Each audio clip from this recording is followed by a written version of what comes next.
Welcome back to another episode of Buckle Up with the Boys here. Your hosts, Drew Billy and Trevor Dinsmore. Trevor, how we doing, buddy? Oh, we're doing lovely, buddy. My Sixers are a little bit down right now. They're down by 11, getting close to halftime, but I had a good weekend, which Yes. we'll touch on as we get into the program here. But I had a very good weekend and a very good Sunday, of all things. So, Yes. no complaints, buddy. Oh yeah. No, we got a lot of things to touch on. It's a hell of a week for Nate to miss because I think there's a lot of things we're going to be touching on here that he has some strong opinions about. But the Bills, what do you want to start with first here? Steeler game or the Bills disaster? Let's start on a positive note. Let's start on a positive. We'll go Steelers. Okay. Keeping with kind of tradition of the program here. Yes. And I had the privilege of going to see this game. I got there right as kickoff was happening. So I unfortunately did not see any of the pregame stuff that they were doing for Veterans Day or any of the walkouts or anything like that. And first and foremost, thank you to all the veterans out there. Happy late Veterans Day. Appreciate your service as always. But yeah, I had the privilege of going to the game with a buddy of mine and a buddy of yours, Jake Mercer. He almost got here a little bit too late for us to get there for kickoff, but we made it. We're all good. We're all good. And typical Steelers game. Offense looks good starting out, scoring on the first three drives, getting out to a 17-7 lead. And we can't do jack diddly poo in the second half. Right.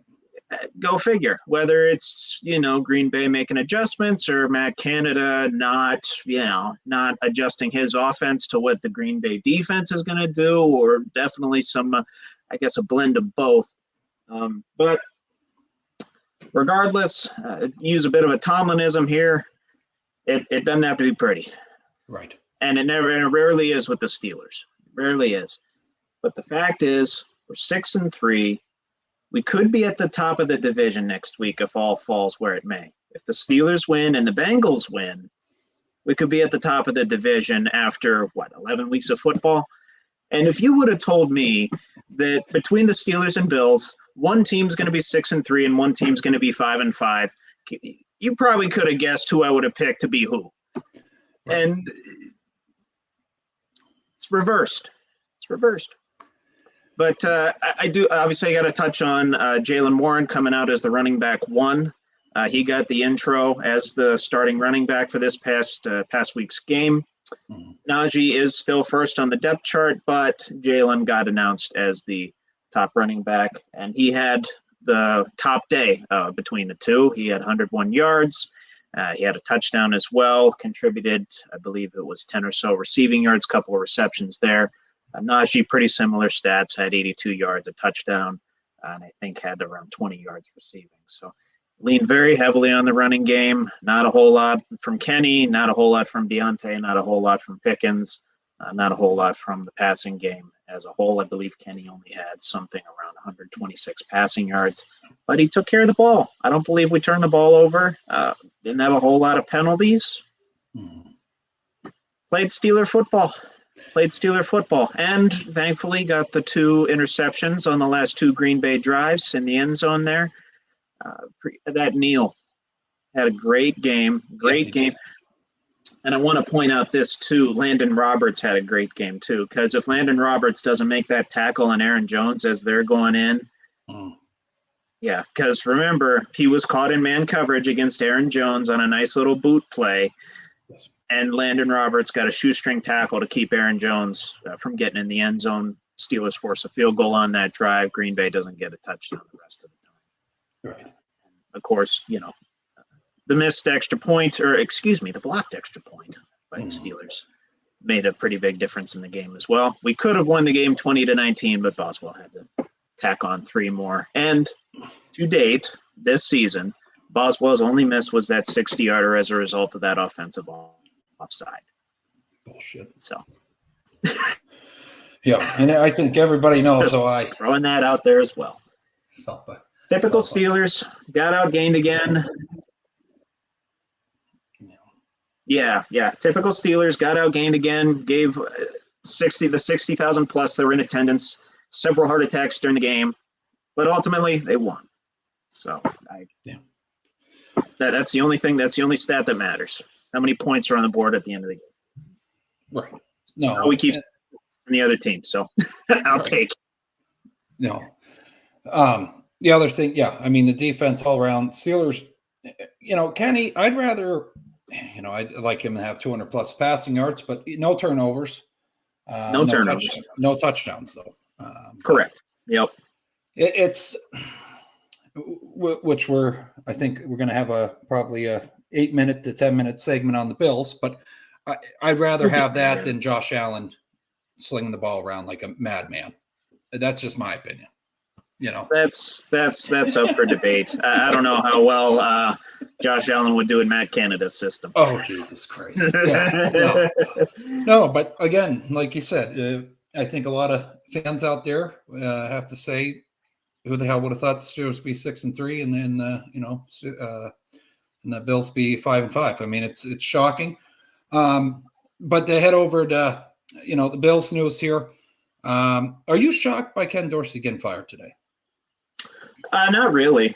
Okay. Honestly, I didn't really see it coming mid-season. Yes. But, Ken Dorsey has had this offense on a downhill trajectory ever since he took over. Right. And especially since week 4 this season. Remember, weeks 2 through 4, Bills scored no less than 37 points in the game, by the way. And we thought, oh, here come the Bills. They're on fire. They're going to scorch some people now. Right. Not so fast, as Lee Corso would say, because since then they have not scored more than 25 points. And Josh Allen, part of this is his fault as well. Leads the league with 14 turnovers and leads the league in interceptions with 11. So I don't know what's going on, because originally Josh Allen gave Ken Dorsey the blessing. He gave him, all the advocacy in the world after Brian Daboll left to go to coach the Giants last year. So what's changed in between week 4 and now, I'm not entirely sure. I have not watched too many Bill games. I would assume Taylor can probably attest more so to what's going on with the Bills than I can. But I just know it does not look good. It does not look good. A lot of mistakes, a lot of mental errors, and honestly, a lot of concentrated cap space on the likes of Von Miller and Poyer, and they're very top heavy in that regard. That Von Miller deal is absolutely killing them, because they have no depth on the offensive line. At least they were able to run the ball with James Cook last night. James Cook looked pretty good. He almost had that fumble. He almost fumbled it away on that last drive, but thankfully it scooped up right to him. And of course, the Bills go down and score. Everyone's thinking, everybody in Buffalo's rejoicing, and then all of a sudden, Broncos drive down. Russ looks like Russ.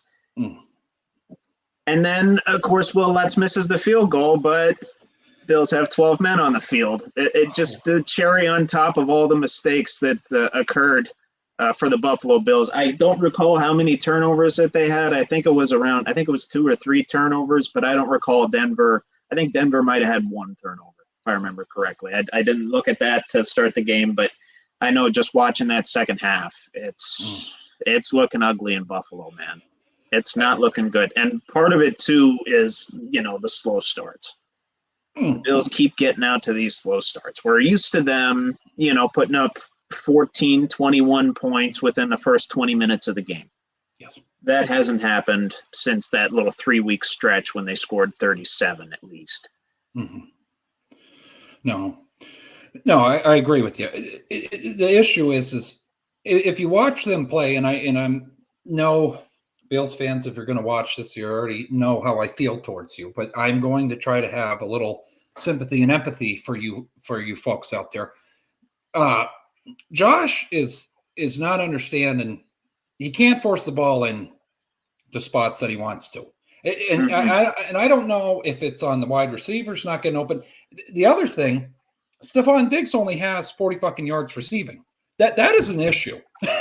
Yeah, Diggs. I wrote that down too. Diggs has not had a 100-yard game since week 6.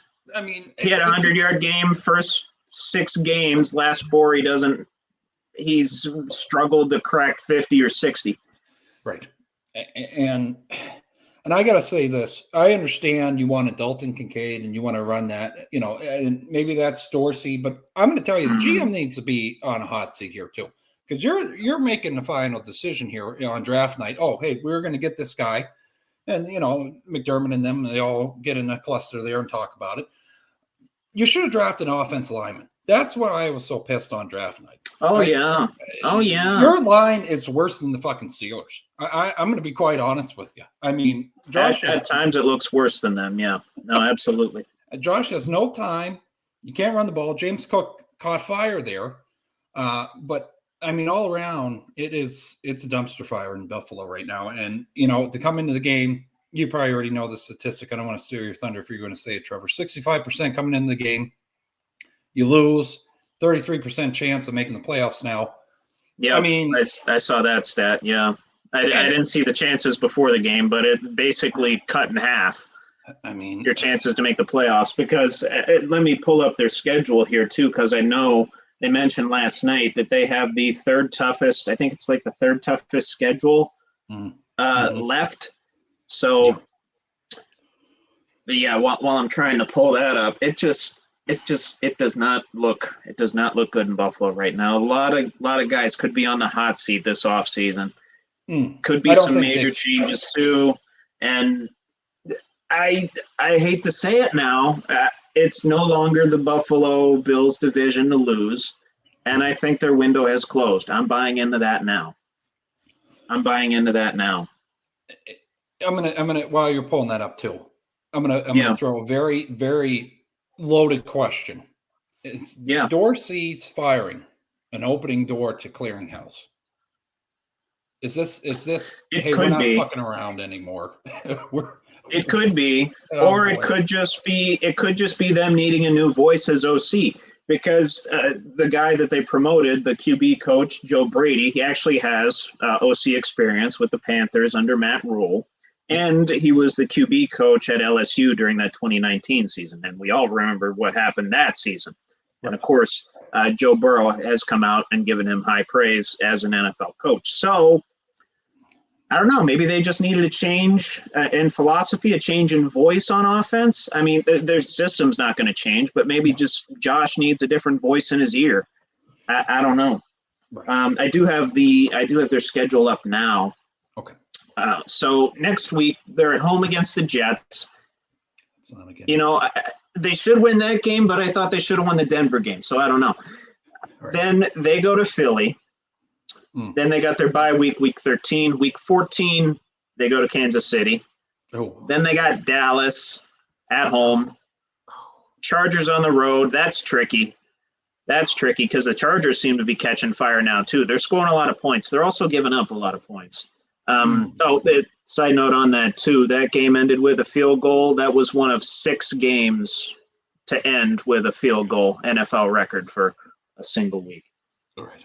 And of course that includes the Bills game as we're talking about here. But week 17, they face New England. Again, should win that game considering the state of that franchise, and we can talk about that a little bit too. Yeah. And then they go on the road to finish the season. Week 18 against the Dolphins. Play them the second time. I think the beginning part of their season, this is when you should have had your wins. Yes. The back half, now looking 5-5. Holy shit. I would be very concerned. And here's your 2 biggest games that they just flat out blew it, or they could be 7-3 right now. You lose to Denver. Who, granted, they're starting to kind of figure out who they are as a team. They're starting to hit their stride. But 3 weeks before that, they lost to New England. Right. How do you lose to New England? New England, they've won 2 games all season. They're thinking about firing Bill Belichick, for Christ's sake. Yeah. I mean, that's a dumpster fire in and of itself. And then that dumpster fire apparently spread to you, the Bills. You meaning the Bills during week 7, because they lost that game. They lost that game 29-25. Granted, in Foxborough, tough place to play, but I think we figured out Mac Jones ain't it. No, This Patriots way, it ain't it no more. no. It's just The teams that I thought, Trevor, that might Bills 13-4 last season. yeah. Patriots, they weren't this bad. I don't have the record. I believe they had 6 or 7 wins last season, if I recall correctly. Right. And just to see all the teams that you thought would be doing well. I mean, even the Chiefs are struggling. I mean, they're finding their own way. The Lions, I'll tell you right now, again, I'm not kissing your ass, but preseason prediction, 7-2 right now. I mean, God damn. Granted, those 2 losses were pretty bad, but right. I think they're more aberrations than anything else. Right.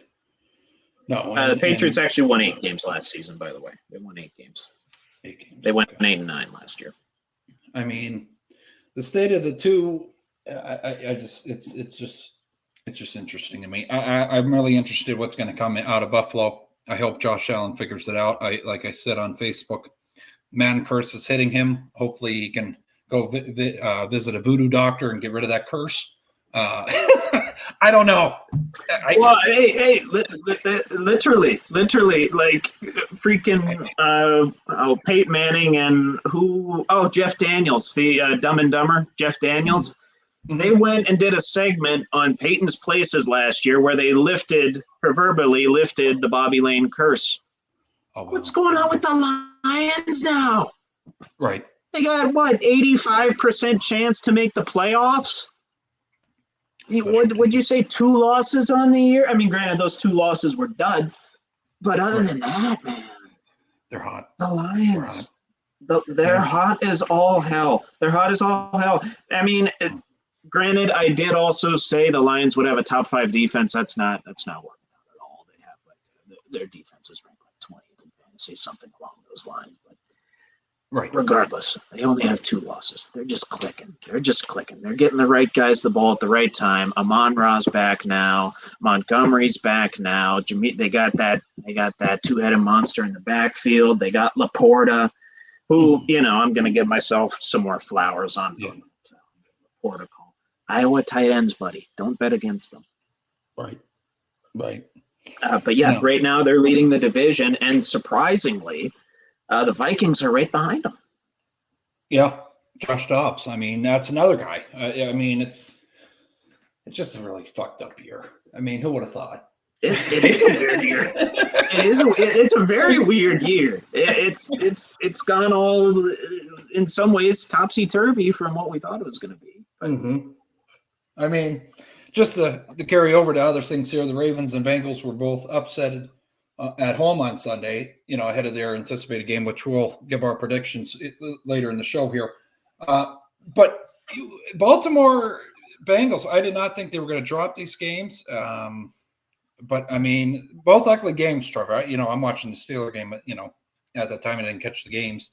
Highlights. I mean, I still think the Ravens are the best team in the AFC, hands down. And we'll touch on that. But Burrow's healthier, but I mean, is it still Joe Vember? We're not concerned yet. We're not in the breaks. Tell you what, I might have to start calling it Stroud Vember. CJ Stroud too. I mean, CJ Stroud is going absolutely bonkers. And I know we're going to touch on this with the bets later, and I just checked it right before we started this.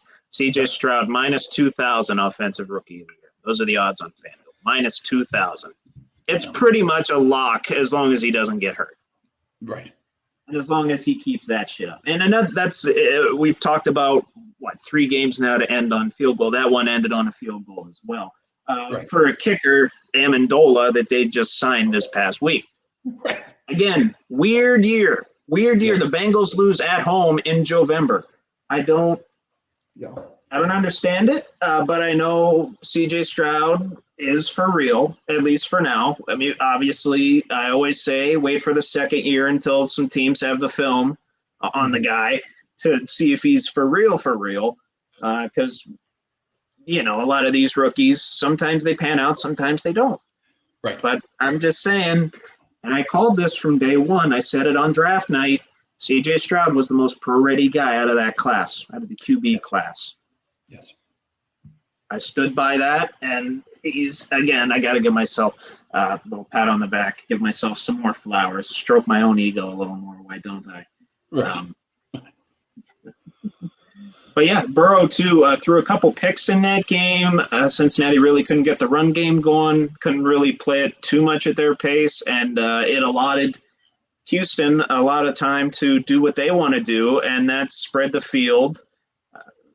Run type of a run and shoot style offense, and they have more weapons than I thought they did. With Nico Collins, I believe Nico Collins was hurt for this game even. Noah Brown, 7 receptions, 172 yards. Just as we all expected, right? Just as we all expected. Absolutely insane from these Texans. And they're breathing down the Jaguars' neck, too. 5-4 breathing down the Jaguars' neck.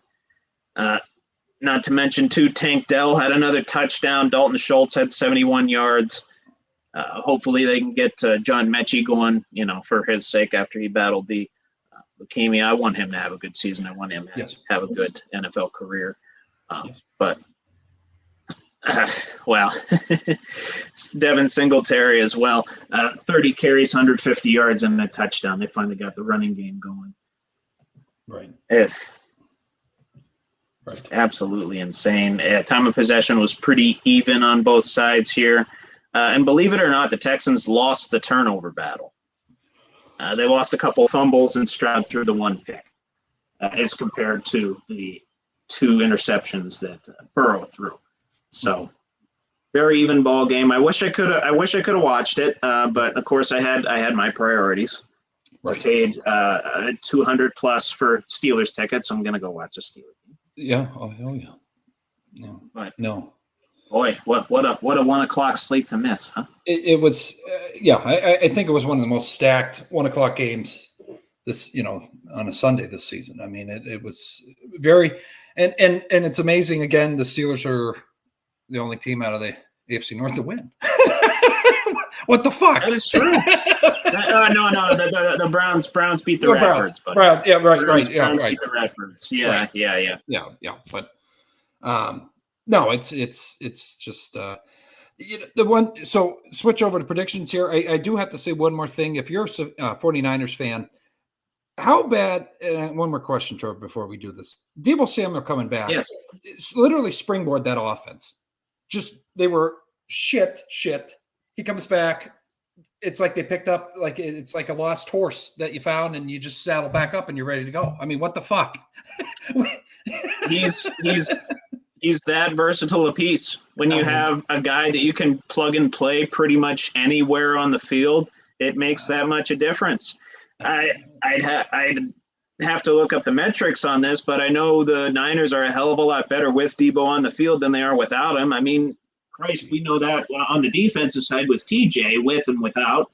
We have the stats there, but yeah, all it took was a bye week to get the Niners straight. I mean, God damn. Brock Purdy didn't turn the ball over. Deebo had a nice game. Niners scored 34 points, I think it was, something along those lines. Absolutely routed the Jaguars. Yes.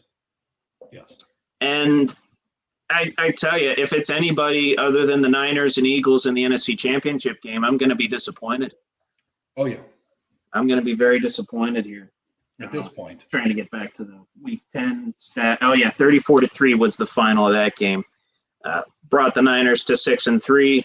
And I want to see Brock Purdy's stats here as well, because I don't believe he turned the ball over, but I don't recall him having – well, actually, no, he had a very stellar game, 296 yards and 3 touchdowns, no picks. Right. Yeah, he had a great game. And the only thing that went wrong for the Niners was Christian McCaffrey broke his touchdown streak. I think it was 14 straight games he had a touchdown. Anytime touchdown, that little prop on a Niners game was automatic. Not this past week, which surprising considering how much the Niners scored. But I don't want to overreact, but Niners are back. Right. Yes. Niners are back. If Deebo can stay healthy, they'll be right there. They'll be right there in the NFC. Yeah. No, but for the pick'ems, it's another week of not good bets. It could go either way. I lost my ass on the Bills. So did I, buddy. So lost my ass on the Ravens. I thought the Ravens were going to win the game, and I thought the Bengals. So we'll have to, take our advice with a grain of salt. We're just trying to win. If you lose money, we're not responsible. Just want to make that disclaimer. I'm just saying, Stanford Steve, who actually went to Stanford, by the way. Let me verify that information. Stanford Steve on College Game Day has a record like 10 games below 500 on his bets. So take it easy. Right. But the freaking, the game's coming up here. Thursday night's going to be interesting. Bengals. Real quick. Stanford Steve, he played tight end for Stanford back in the day. That's how he got his name. That's what I thought, but I wanted to double confirm that. Anyway, on the picks. Yes. No, you're good. Thursday night here. A game not like last Thursday that we told you not to watch because it would have been a dumpster fire. This is actually going to be, I think, a high-pack game. Bengals-Ravens. Trevor, with my heart, I want the Bengals to win because I hate the goddamn Ratbirds. Me too. But we saw what the Ratbirds did with a 14-point lead this past week. Right. I'm going to go Bengals. I hope Joe Burrow has 300-plus yards, and it's November again. But I hope they shut down Lamar Jackson. In division, you kind of have to figure them out, right? Yes. The division teams, they tend to figure out who's in their division. That's what the Steelers have done with Lamar. Granted, Cleveland didn't do that too much last week. Lamar kind of ran all over him, but this is tough. And like you said, this is a game that I'm actually going to watch. Unlike the Close Your Eyes special last week, that I didn't even watch a second of that game, and I'm thankful I didn't. This is a tough one to pick here. Let me click into the Gamecast here, see if anybody is hurt or. Nobody's really hurt. Both teams coming off of last-second losses, but both teams had won 4 straight before that. Right. Very interesting game here. I was thinking Bengals as well. It's a coin flip. It's a coin flip.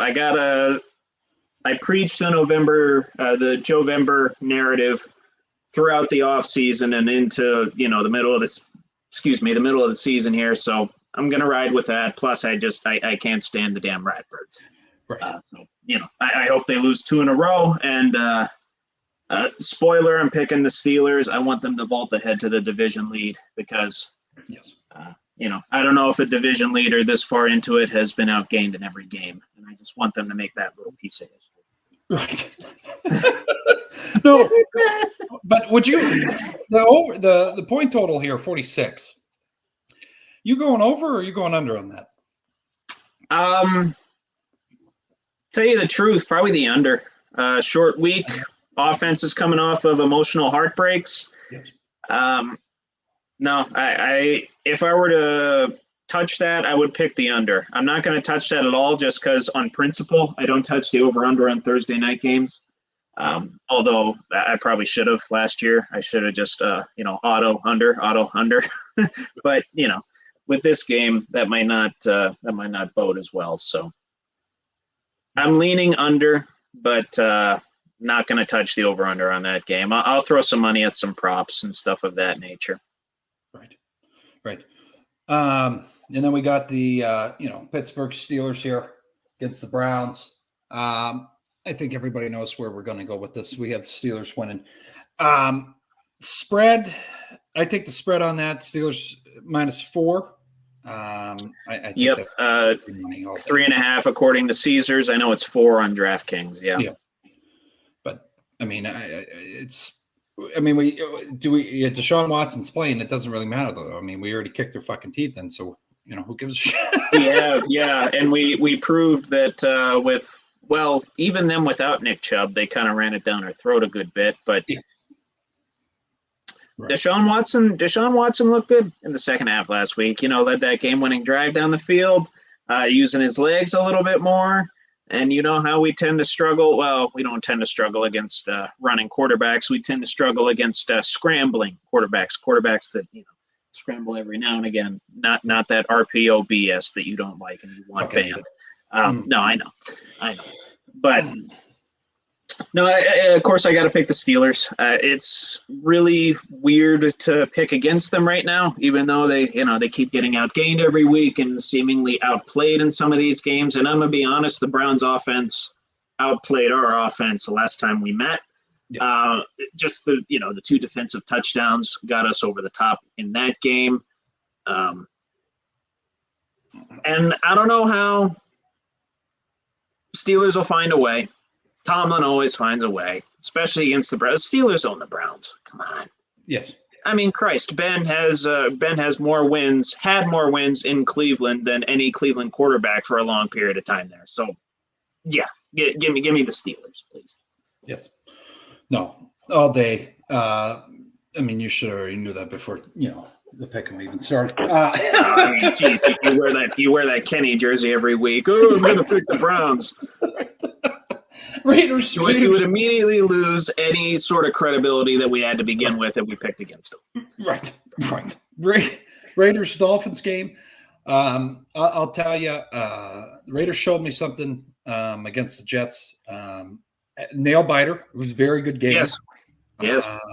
Aiden O'Connell. I love the guy. I've told multiple Raiders fans and also Cole on here that I think he's the guy.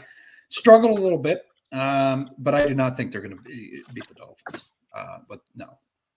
I don't mean to break everybody's heart out there that if you're a Raiders fan, but the goddamn spread's 11.5. I think that follows suit. And it's also the highest plus and minus this week. So I'm going Dolphins. The Dolphins, they're 4-0 at home. They're undefeated this season against 500 or worse teams, and that's what the Raiders are. They're 5-5. And I got to give the Raiders their flowers. They've outperformed every expectation that I had for them this year. I thought it was going to be a whole hell of a lot worse, but that defense has shown up, and that coach has got him playing. He's got him running through a brick wall for him right now. Right. So I think the Raiders will keep it competitive. I think they cover the points.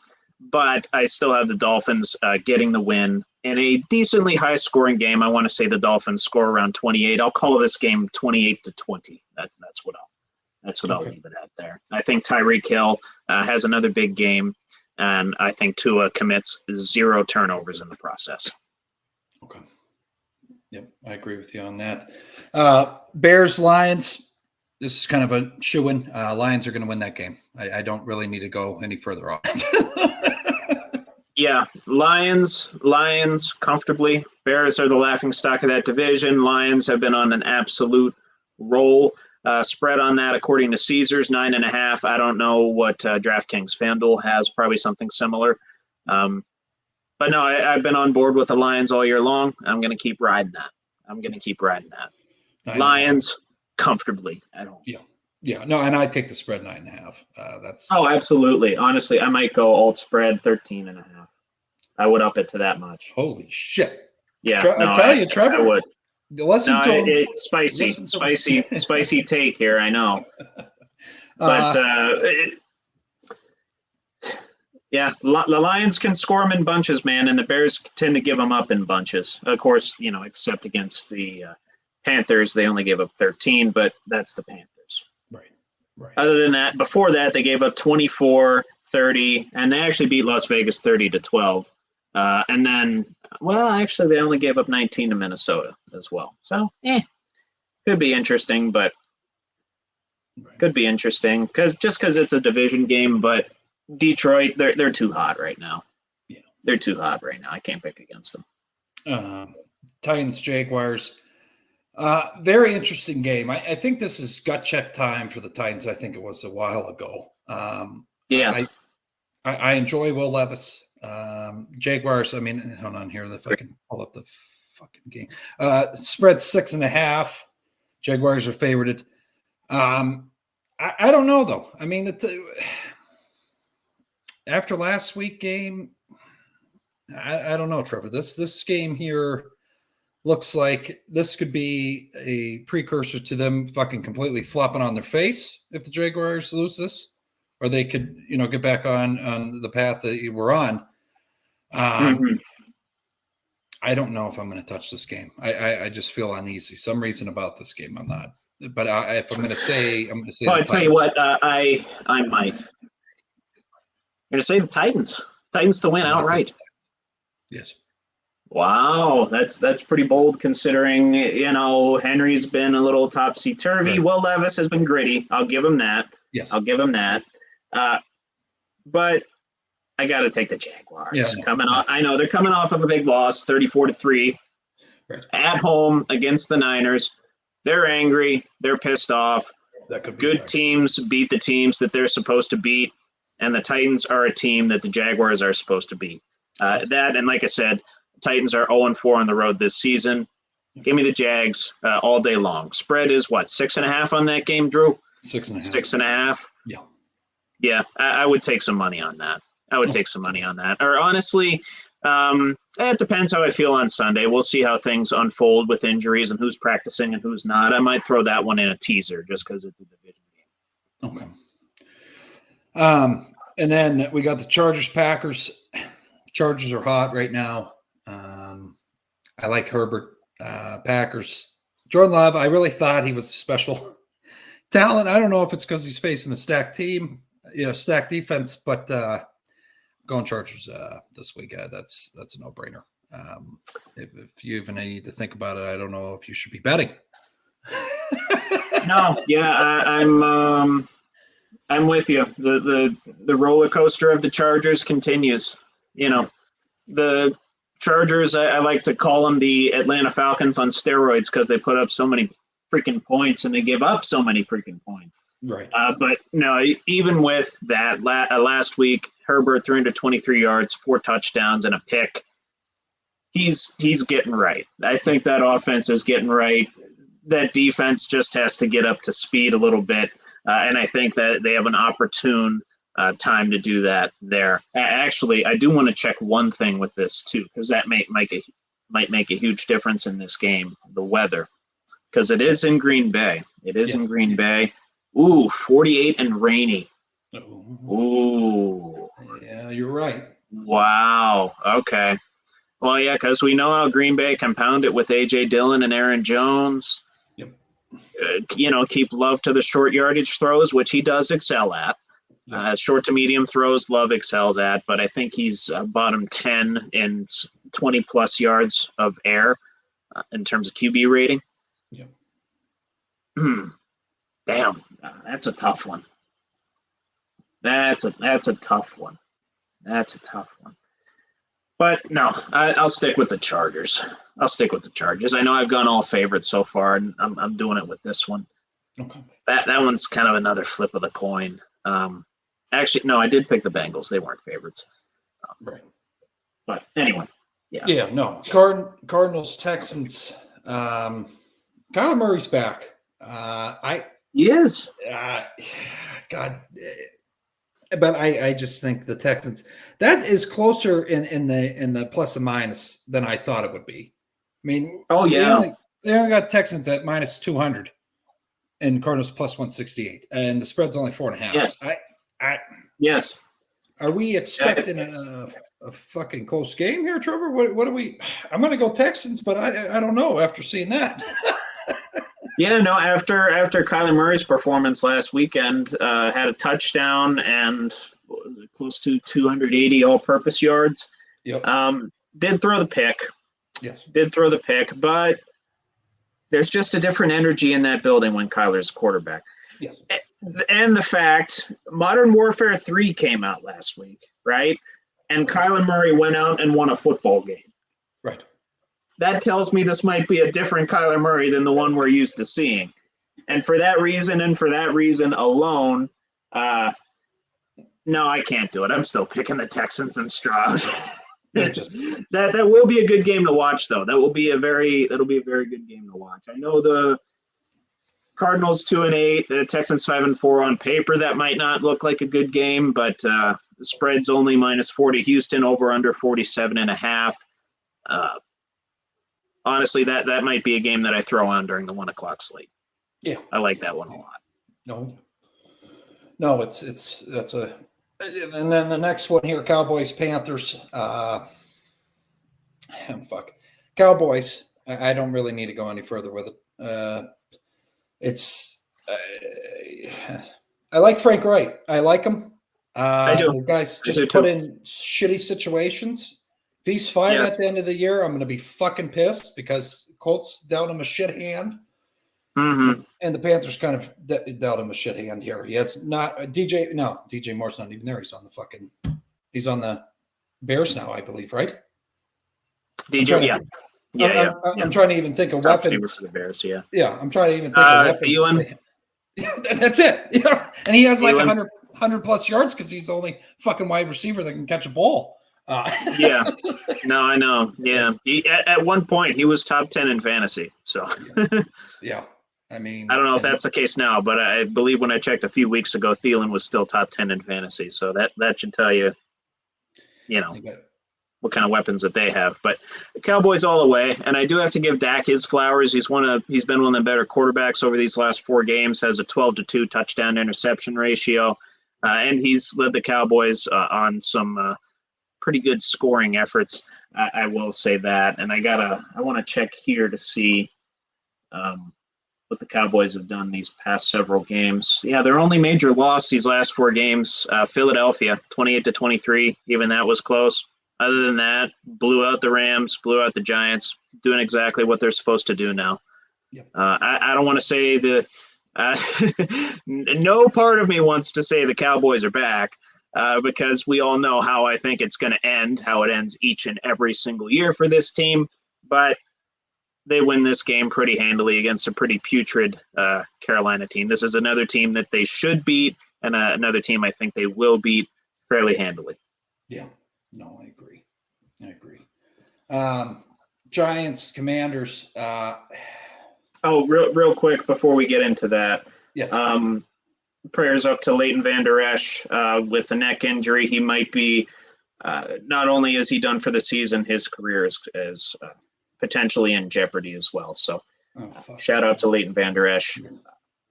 Yes. Yeah, wish him well in his recovery. Hope he's able to get back to football. And I know he's one of the more emotional, spiritual leaders of that team. Oh, hell yeah. In addition to putting up extremely solid stats at the middle linebacker position over the past several years when healthy. So one of my favorite Cowboys to watch, other than Micah Parsons, Penn Stater. Yeah. Micah Parsons being the Penn Stater. But yeah, hopefully Leighton Vander Esch able to recover very, very soon. Yeah, no, thoughts and prayers to him and his recovery process. I totally forgot about that, Trevor. That's a good point. Yeah, no, unfortunately, the guy does have a history of neck injuries, which is why they're saying he could be career threatening. But the guy's only 27 years old, so it's tough. And he wears the throwback kind of swing. Yeah. So, that's why he wears it. Yeah. But Giants, Commanders, really just don't watch the fucking game. Seriously, Sam Howell.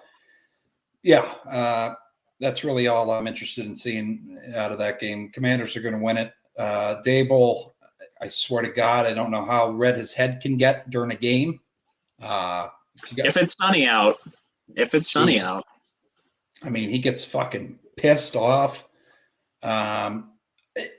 Sure, just and I don't. We really bashed the shit out of the Bills. So let's just go on the Giants real quick here. What the fuck do they do here with Dan Jones' contract? I mean, there's no way they can ride with this guy.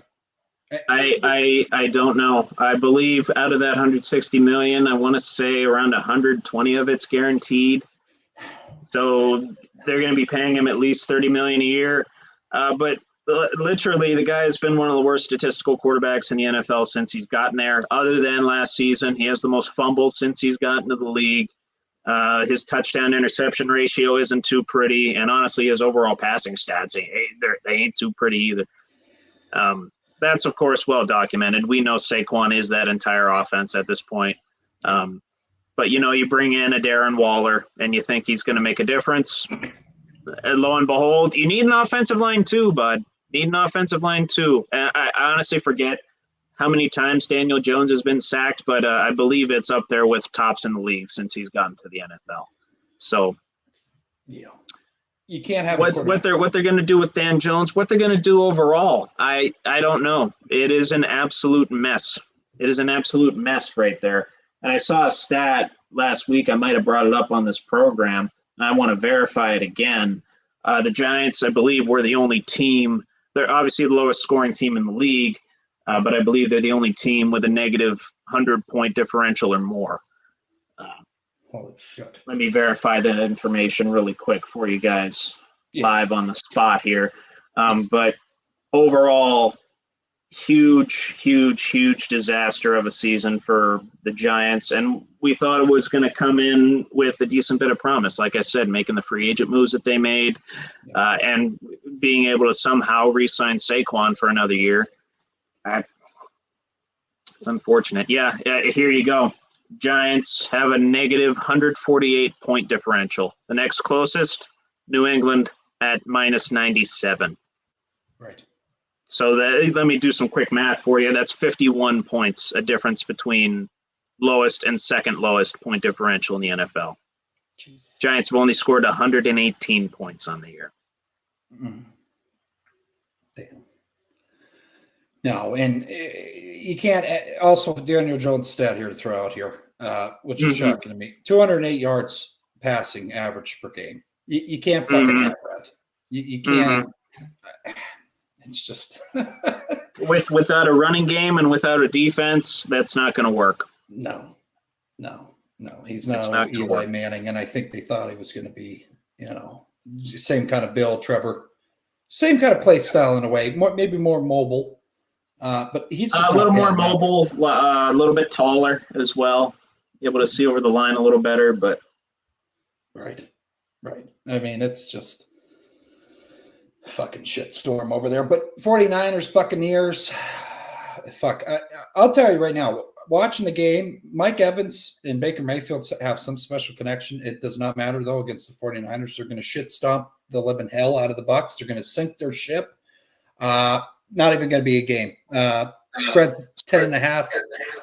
I'd take that. 10.5 on FanDuel, I'm guessing. Yes. Yeah. Okay. Looks like Caesars has 11.5. At least of when I loaded this page. Yeah. But no, Niners all day. They're back. They proved it last week against a very, very good Jacksonville team on the road. And unfortunately, the only unfortunate part of this week for them really is they won't have the opportunity to sink that ship. The game is in San Francisco. So right.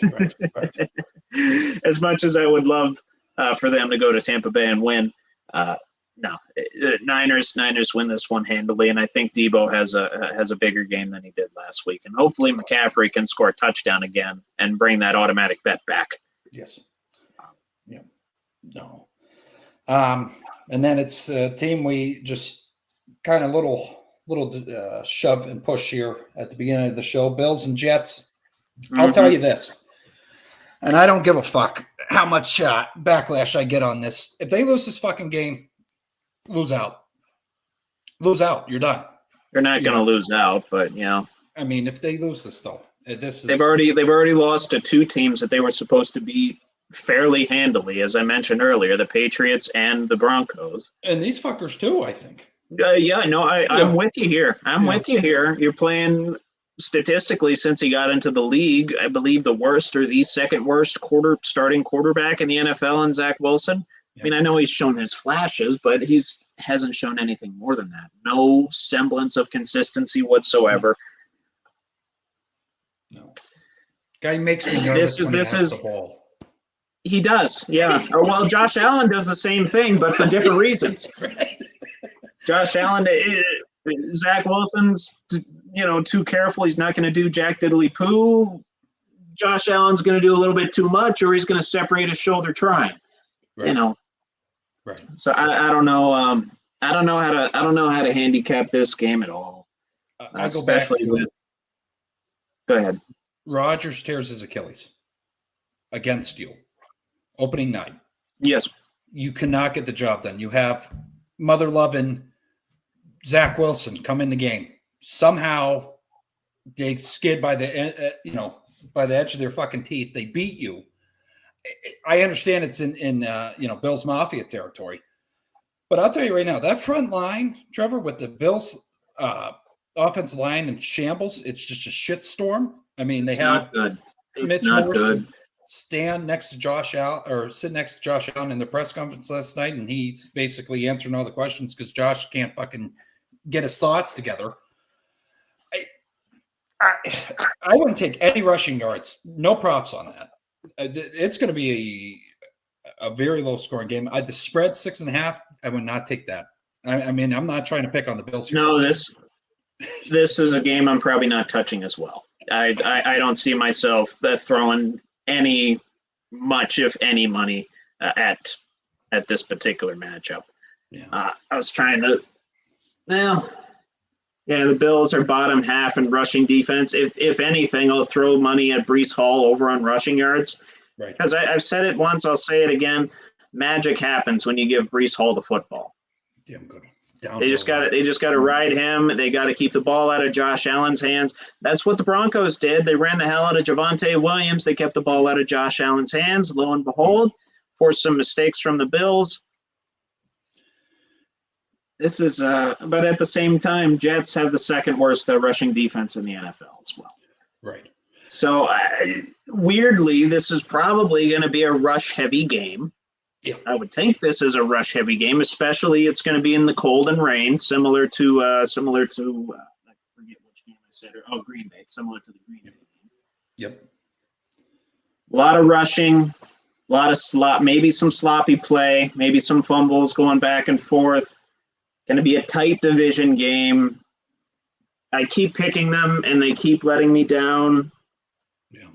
I'm going. When in doubt with these division games, I pick the home team, and I'm picking them again. Okay.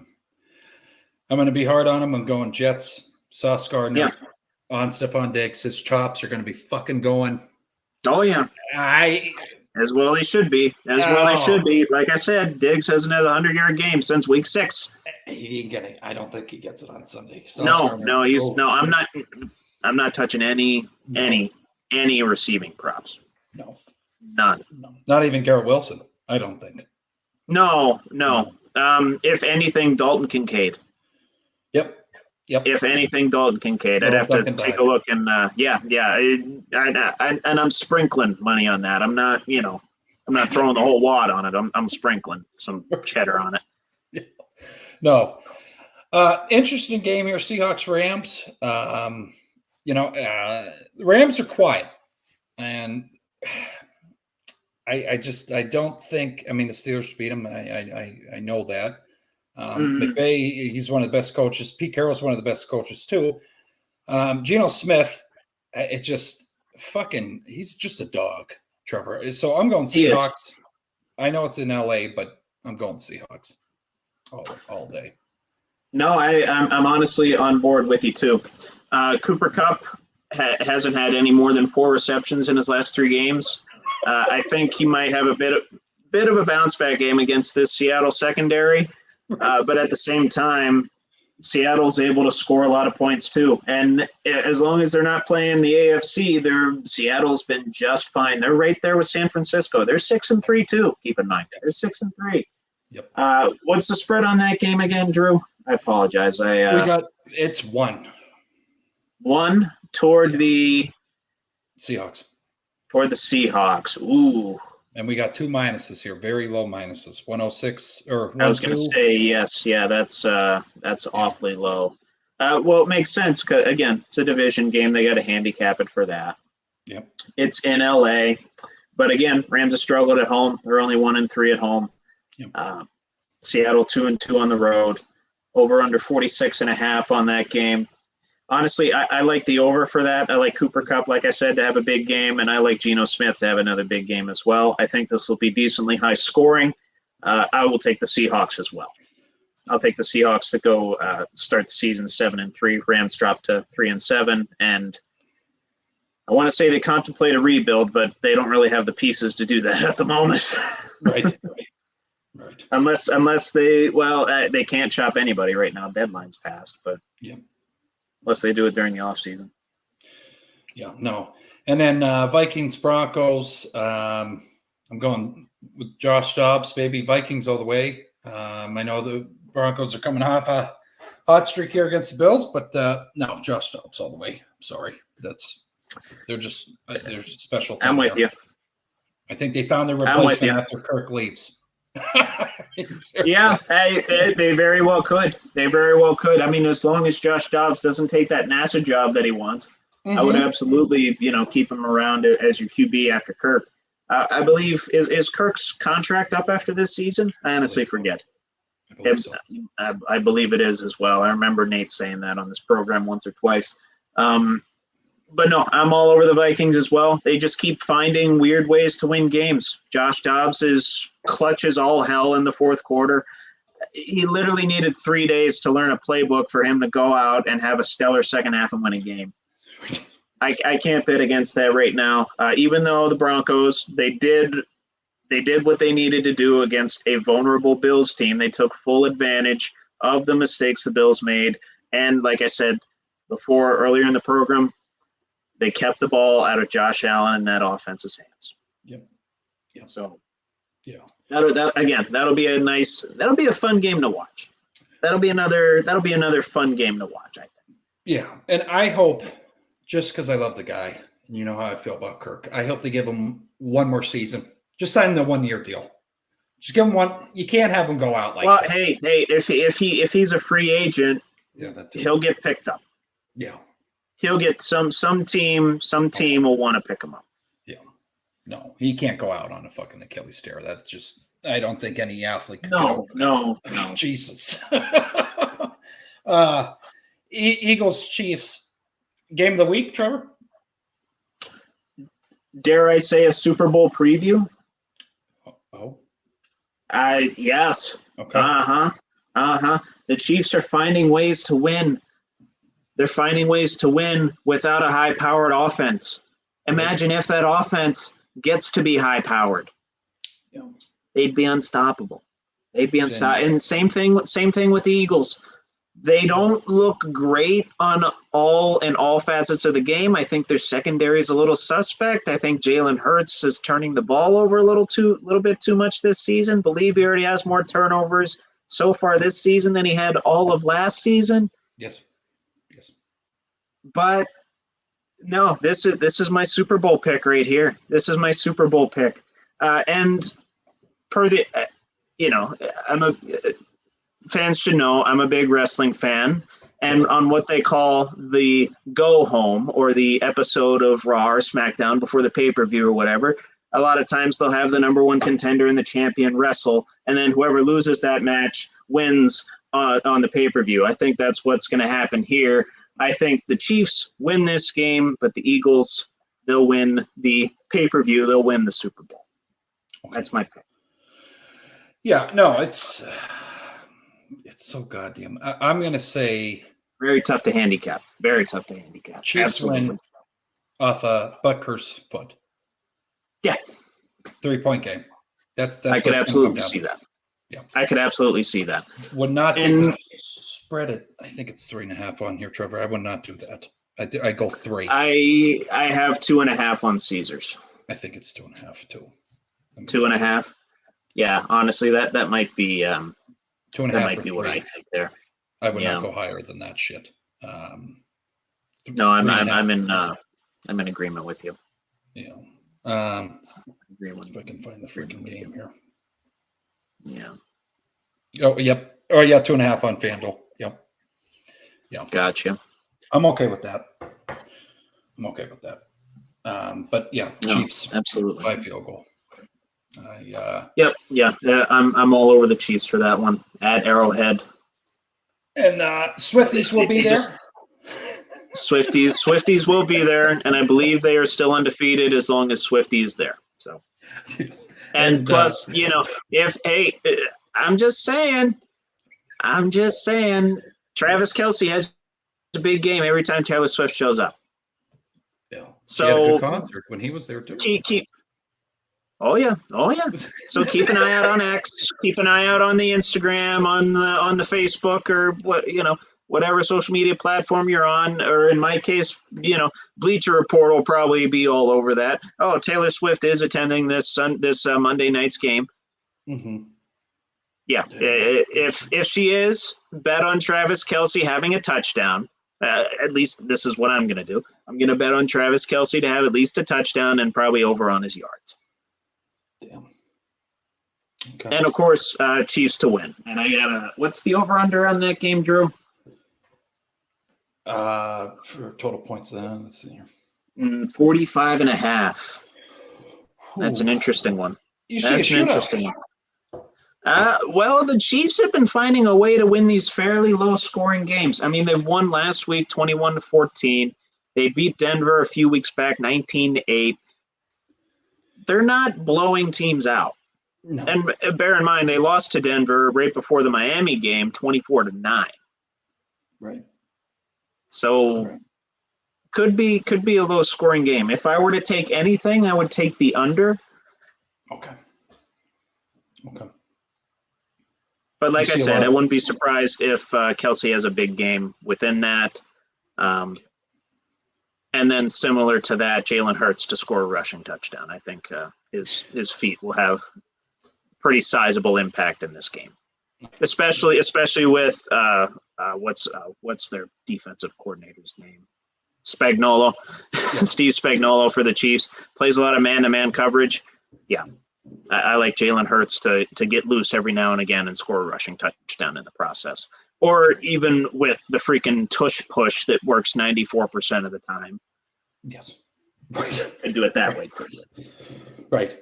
And then just real quick for the beautiful people out there, we're going to do just predictions for awards in the season here, mid-season where we're at. And then Trevor's going to finish us off with maybe NCAA, NBA talk here. Again, fucking went over the limit I wanted to, but God damn it. It's okay. Yeah. It's all right. MVP, Trevor. We have Lamar Jackson up there. I'm looking up the odds as we speak on FanDuel. It's not exactly loading for me. What are his odds? Plus 400. Plus 400. Who's next closest? Jalen Hurts tied for second, plus 400. Okay, it's coming up for me right now. That way I can see it live here. Oh, Mahomes. What site are you on for this? I'm on NFL. NFL. Okay. What do they got on FanDuel? Yeah, they got Mahomes as favorite on FanDuel. Jalen Hurts right behind him. Okay. And Lamar's actually tied with Tua for third at plus 550. We'll go off your list. Okay. Yeah. No, just because that's one we use. So. Yes. No. What do you think on that? You agree or? Well, if he keeps up what he's been able to do against the likes of the Seahawks and the Lions, yeah, I don't see why not. Okay. He's as versatile as it gets. He has the pedigree of an MVP already. He's actually having a pretty strong passing season so far. So I could very well see that happening. I still think it'll come down to Mahomes or Hurts. Okay. Just because, those will be the two most high-profile guys. Yes. And I'm not. The NFL has a bit of a hard-on for Mahomes. I mean, everyone does. Everyone in NFL media, they love to kiss his ass, and rightfully so. He's the most talented quarterback that I've ever seen, and that's including Aaron Rodgers. Right. So, but no, I could see Lamar making a good run at it. And side note too, C.J. Stroud, 6th on the list at plus 2,000. And another side note on C.J. Stroud, first quarterback to lead the league, or actually, I believe he leads the league in per game passing. Or no, last quarterback to lead the league in per game passing was in 1946. I forget the guy's name. It wasn't Sammy Baugh. It was someone else. But C.J. Stroud, I believe, is only behind Sam Howell in per game passing yards right now. Oh, wow. Okay. Let me verify that information here real quick. Yeah, no, I believe that's what it is. Or maybe it's total yards. Excuse me. Right. Passing touchdowns too. That's an interesting there one. Yeah. Anyway, sorry. No, you're good. It's funny how they have Mahomes at plus 350. Actually, 3-way tie right now with Tua and Patrick and Josh for passing touchdowns. What date was this article? Oh, Don Fandle. It's on. Oh, yeah. Season futures. I got it. Season. Okay. I do not see fucking Joe Burrow's plus 1,200. I mean, do we not know about the fucking outcome this guy can have in the later part of the season? let's not get ahead of ourselves here now. He's back plus 900 here, Trevor. What the fuck? I don't know. Russell Wilson's ahead of him. What the fuck? He has more yards in him right now. He's on a better trajectory, but we know what Joe Burrow can do in the latter parts of the season here. And unfortunately, the Steelers run into late season Bengals twice. Right. So not looking forward to those, but no.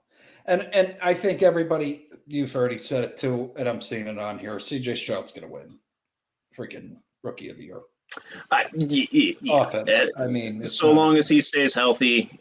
Yeah. Next closest is Puka Nacua at plus 1,700. He's kind of fallen off from that original 3 or 4 game triumph that he had to start the season.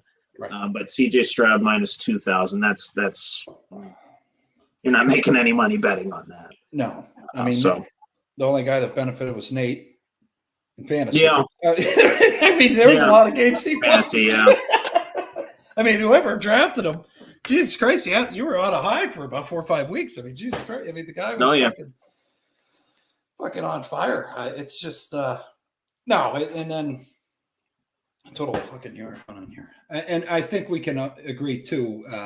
Tyreek Hill's going to finish with the most receiving yards. That's not even a fucking question. Let me. Tyreek Hill, plus 125 on FanDuel for most receiving yards. Closest behind him is AJ Brown. I wouldn't be surprised if AJ Brown has a better cumulative fantasy season just because he's able to get into the end zone. Right. But Tyreek Hill, from a pure yardage perspective, I don't see anyone other than him winning. Right. And I can't believe even Stefan's even in the top 4 on that because the season he's had, I mean, Jesus Christ. It's been topsy-turvy. I'm not trusting that at all. And FanDuel has it on here. Actually, Jamar Chase is twice as likely versus Stephon Diggs. Right. So I buy that. I buy that wholeheartedly. And I would honestly take Jamar Chase over CD Lamb as well. Yeah, that's not even. Yeah, I'd probably flip-flop 3 and 4 there, but. Right. And on here. Oh, we got a comment from Brad here real quick before we go over to NBA talk here. Sam Howell leading the league in passing yards. How do we feel? Oh, I know. Now that I'm remembering it, I never really gave a pick in that Giants Commanders game, but judging from me bashing the Giants, listing all the ways that they were a horrible team, you could probably guess who I was going to pick. And I was going to mention that, Brad. So thank you very much for pointing that out. Yeah, Sam Howell. What the fuck? I didn't know that. Yeah, I mean, I don't know who that's more credit to. I big, massive credit to Bieniemy. Bieniemy in that offensive system, bringing that from Kansas City, and it's actually translating in Washington. I can't believe it. And don't get me wrong, Terry McLaurin, All-Pro, great effing receiver, but he's no Tyreek Hill. He's no Travis Kelce. He's Sam Howell. Yeah, you give that man his flowers. I did not expect anything near what we're getting from him. Plus 750. For him to lead the league in passing yards? Yeah. Plus 750. He's behind Mahomes, Stroud, and Tua. I mean, I tell you the truth. Let me see if I can look up the Commanders' schedule here. See what kind of defenses they play. Right. But honestly, that there might be some value in that. And if I were on like a betting trading market, I would definitely take that and then probably sell it in a couple weeks, depending on who we got here. Obviously, Commanders, Giants this week. Ooh, then they got the Cowboys. Pretty tough defense there. They're known for a lot of splash plays, a lot of turnovers, and I believe they're still the first-ranked fantasy defense. Right. Dolphins, Rams aren't that great. Jets have a really good defense. Niners and then Cowboys. Okay, so I can see why that is the way it's handicapped then. They play a lot of tough defenses from here on out. Scary Terry and Sam Howell, baby. What the fuck? No, absolutely. Absolutely. If only the Commanders could, stop anybody on defense, because some of these games that they've lost to Seattle, they gave up 29 points. To the Eagles, they gave up 38. To the Bills, they obviously got smoked by the Bills, 37-3. And then the Eagles again, they gave up 34. So they gave up 38 and 34 to the Eagles. Right. That defense, and especially after them trading Sweat and trading Chase Young, I don't think Washington has too much of a chance in the playoffs, but definitely got to give Sam Howell and that offense their flowers. Right. No, it's something there. But swinging over to NBA news here, Trevor. I took up an hour and 12 minutes of the goddamn episode again. So you go ahead. Oh no, that's okay. I'm actually going to go football first, and then college football first, and then I'll go back over to NBA, and y'all can probably guess what I'm going to talk about. Yeah. But anyway, I wanted to discuss one last NFL thing. I know we're taking a lot of time with NFL. That's all right. DeMar Hamlin played last 2 minutes of the game last night, made a tackle, I believe. Is he a lock for comeback player of the year now? You have to say. You have to. Because I know he played on special teams a little bit here and there. And that was our argument. But I think right now he's still minus 230. I have to say, so, similar to last week. Going into the I don't want to go on this 5-minute tangent, but I think it's notable. No. But I have to say, to go back to the place that you literally died on last week, prior to this, go to Bengals. Right. And Bengals game. Even on the sideline, I know he didn't play. That kind of really was like, okay. Came full picture. They touched on it a lot. Chris Collinsworth actually had a heart. It was nice to see for once. Mike Tirico, he always has, very. Oh yeah, Mike Tirico, class act. Nothing but a class act, and it's a shame that they put him with that doofus. Yeah, I mean the narrative from Collinsworth compared to when he was calling the game last year, there's more sensitivity around the thing. Hamlin makes it. I think it was an important tackle at the time. At the time, and also I think he. Yeah, I mean the fucking. Yeah, I don't know. And when me and you and they talked about it too, I don't know how you go ahead and put on the pads and the jersey and the helmet and do that. Like if I in my running days went through something like that, I don't know. I don't. That's just. Yeah, he's candidate player, the comeback player of the year, without a doubt. I know two of us went through yeah. shit, but I mean, God damn it. Yeah. Shit. Yeah. Just confirming, DeMar just had that one tackle last night. I, quite frankly, the fact that he's on a football field, and I've said this from day one, it's a no-brainer. Yeah. It's a no-brainer. And I don't think anyone is going to argue with that. No. I don't care. No. And I know there's been a lot of good comeback stories this year, and one may be developing with Aaron Rodgers. He wants to return in December, for Christ's sake. So that might be another one to keep track of here. And right now, Aaron Rodgers plus 3,300 comeback player of the year. Just a thought. Usually you don't consider people that got injured in the same season and then came back. Right. You might have to do that here just because of, the miracle of modern medicine that guy might become. We will see. We'll see where the Jets are in December, if it's even worth it for, them to bring him back. Right. But other than that, DeMar Hamlin, got to give him his flowers. I have to say that. He stepped foot on a football field after dying on it. Yes. Right.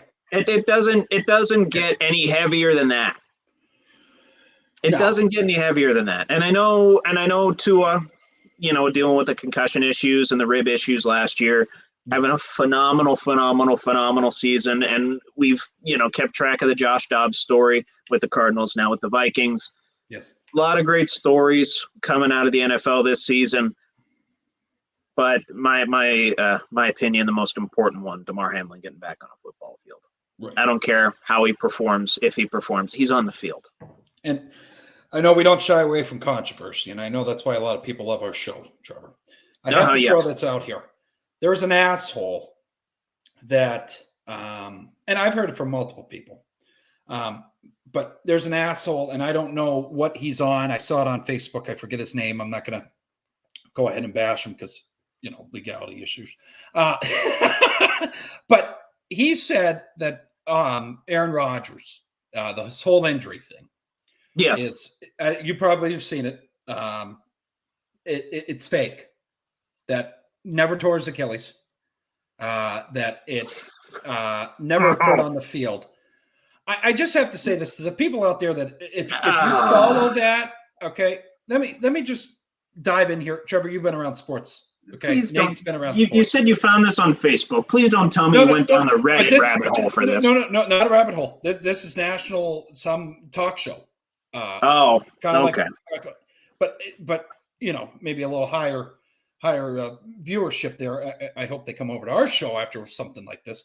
But no, please. I want to see this. I want to see this. I'm not. I'll send it to you. I want to say something else, but I don't want to. Right. It's not safe for work. But right. I just got to say this: if you say that, you've been around sports, Nate, myself. Yes. There's no athlete at that age. Why would you throw that season away? You had what the fuck was it? Falling y'all season in the summer, Hard Knocks. Mm-hmm. You had that all going in. The first game, you carry out the flag, 9/11 celebration, all that shit. Why the hell would you go ahead and fake? Why is that even a thing? Why would someone even? That's just wild to me. There's proof that it isn't fake. You can see you can watch the film. Look at the close up in the slow-mo of the Achilles just popping. It pops off. It's not.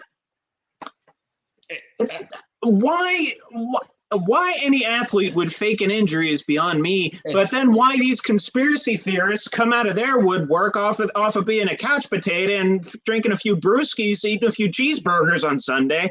Why they come out of the woodwork and say, "Oh, this injury, it might be fake. It might be publicity stuff." No. No, go back in your hole, go back to writing anonymous tweets, go back to your Reddit rabbit holes, go back to your conspiracy theories. Stick to the conspiracy theories about like the NASA moon landing and DB Cooper and that crap. Right. Don't say an athlete faked an injury. Right. Because I know I'm not an athlete myself, but I know athletes. They want to stay on the field. They want to stay on the court. They want to stay on the baseball diamond. They want to play. Right. I mean, as long as their name is not Kyrie Irving or James Harden. Right. And they all go into the restructuring. The guy says this goes into restructuring, how less money this year, more money next year. That Yes. plays, but he's saying that plays in a role because he's actually get. It was so fucking dark. And when there's literal right. there's literal video evidence to the contrary of what you're saying. Right. There's literal video evidence, and you can't even say that footage was doctored. Correct. Don't give me that. If I went and watched this guy, he probably did. Maybe he did allude to that. I don't know. Right. Maybe he would do that. I don't know. He's saying when Rodgers went down, if you haven't seen the clip, I mean, I think everybody has at this point. If you watch NFL football, several times, when he stands up, he looks to the sideline, goes down. Someone signaled, and I'm like, that is fucking really bizarre. That's where we're gonna go with that. That's your argument. That someone and he might use that argument too. He was up for a second, but guess what? I wanted to touch on this too. Quan Alexander tore his Achilles this past week. He walked off the field. Right. You can still walk on that thing. You just can't play. You know why? Because you can't plant your foot in the ground. Right. It just, your knee just goes out from under you at that point. You can't do anything. And Rodgers, I believe that was his plant foot, as his drive foot, which is like I've said on this program before, that's the more important foot on the throw, if you ask me. Yes. And if you ask pretty much any professional quarterback, they'll tell you that too. Right. Right. And we saw literally, I swear, these guys. That's the definition of clickbait, and they got me riled up on a nice little 5-minute rant here, wasting my breath and probably shaving a couple months off my life. Right. So. And just to throw out there, they said the same thing about Kobe. If people don't, God rest his soul, he towards Achilles, hits the 2 free throws. How the hell is he able to hit 2 free throws? Again, you're standing on it. He's standing on it. And when if you want to watch back the free throws he hits, he's not fucking. It's all upper body when he shoots. Because he knows he can't. Yeah, he's not bending. He's doing this. Right. Doing that. And Rodgers is going through the same treatment. Of course, Kobe, he's not like me. He has his elbow tucked. Right. But and literally, if you want to research it too, because I'm ready for any backlash I get, because I know whatever. Oh, bring it on. Yeah, Kobe went through the same process that Aaron Rodgers is going through. He went over to Germany. Going through all this, it was way before. I think they've made far more ground cover on this thing at the time. That's why you're seeing Rodgers coming back so sooner. But Kobe went through the same process as Aaron Rodgers is going through. It's just not FDA approved, but it is what it is. Rodgers doesn't do anything FDA approved. Right. Right. He's repeatedly called out. The vaxxers and Fauci and anything like American medicine. Yes, right. But I just have to say this. This isn't, Trevor, I'm not taking a shot by you being a fan of WWE. But this is not a script. No. I'm going to make it clear to everybody. And it's sickening that we got fuckers out there doing that. Yeah. It's very disheartening. So. It's don't get me wrong. It looks like it sometimes. It absolutely looks like it, and it's given those conspiracy theorists some more fuel to add to the fire. But did you lose audio, buddy? What the hell's going on here? You good? You're on mute, buddy. I can't fucking hear you. Go ahead. You're good. Go ahead. Go ahead. He's going. Okay. Shit's going on in the background. Okay. Got it. No, I got you. What was I saying? Oh yeah, sometimes the NFL might look scripted with some of the calls that get made or some of the things that coaches do, but it's. I mean, I think the refs have their own narrative at times, but that's. No, they absolutely do, and like I said, they give fuel to the fire of the conspiracy theorists, but I like to believe that there's a good bit of integrity in this game, and there's too much randomness to it too. Right. Ben would if you're going to script something. Who would script the Bills at 5-5 with Bills Mafia going nuts? Right. And Who would script the Steelers at 6-3, them being outgained every game and not doing a lot of times not doing diddly poo on offense? Right. Well, and here's the other thing too, and I could go on hours. Maybe next week we could touch more on it. Oh yeah. I just have to say this: the Bills losing 4 Super Bowls in a row. There's no way the NFL scripted that. There's no way. You had Jim Kelly, you had Thurman Thomas, you have absolutely not Bruce Smith. I mean, come on, you're not paying what? God bless his soul. Who the hell was it that missed the field goal? Norwood. There's no way he gets to that point in his life that he's going to throw a game like that. I mean, this isn't Pete Rose here. This isn't, No. But let's go over to NCAA before I get more fired up, Trevor. No, I got you. Well, I mean, I touch on one little thing, and then we go for 10 minutes. We had to do it because I understand. I get it. But following the Penn State, following the Michigan sign stealing and all that, and I'll say this: I'm still very salty about Penn State losing this past week. Very pissed off. That was very rough. Figured what was going to happen happened. 3-17. 3-17 in top 10 teams. Thanks a lot, Franklin. Yeah, his buyout after next year looks very attractive. If he can't beat Michigan or Ohio State next year, I think he might be looking for a job. Jesus. And yeah, we all thought this was their year. Also, Penn State, I believe, fired their offensive coordinator. I can't remember if that happened or not. I think that did. I'll tell you right now, I love their defense coordinator, Manny. Whatever the hell his name is, Oh yeah, no, they fired Mike Yurcich. That's right. But pretty much right after the game too, with the disappointing performances out of Aller and Katron Allen and Singleton, and just the collective really hasn't found their stride this year. And so now I don't know exactly who's going to be calling plays. I haven't followed it that much. I haven't cared to follow it that much after that disappointing performance. But that made for a rough Saturday. That made for a rough drive back to the Berg after tailgating over there. I mean, it's kind of like I don't mean to go back to them and take over the statement, but Bills. Maybe we need to look deeper than the goddamn coordinator. Like I don't know. Yeah. You know what I mean? I don't know. It's whatever. I mean, Franklin, you make the final decisions here, so let's. Yeah, we'll see. We'll see how the alumni network. We'll see how the boosters. We'll see how everyone reacts when he inevitably loses to Ohio State and Michigan again next year. The boosters are gonna lose their shit. I've already lost mine. I can tell you that. I don't have much more shit to lose. Yeah, you and Nate are alumni. Mm-hmm. What the fuck, so. Mm-hmm. And I will say this too. In my pick'ems and in my gambling for the weekend, I did pick Michigan. Last week, I did pick Penn State. I picked them with my heart. I did too.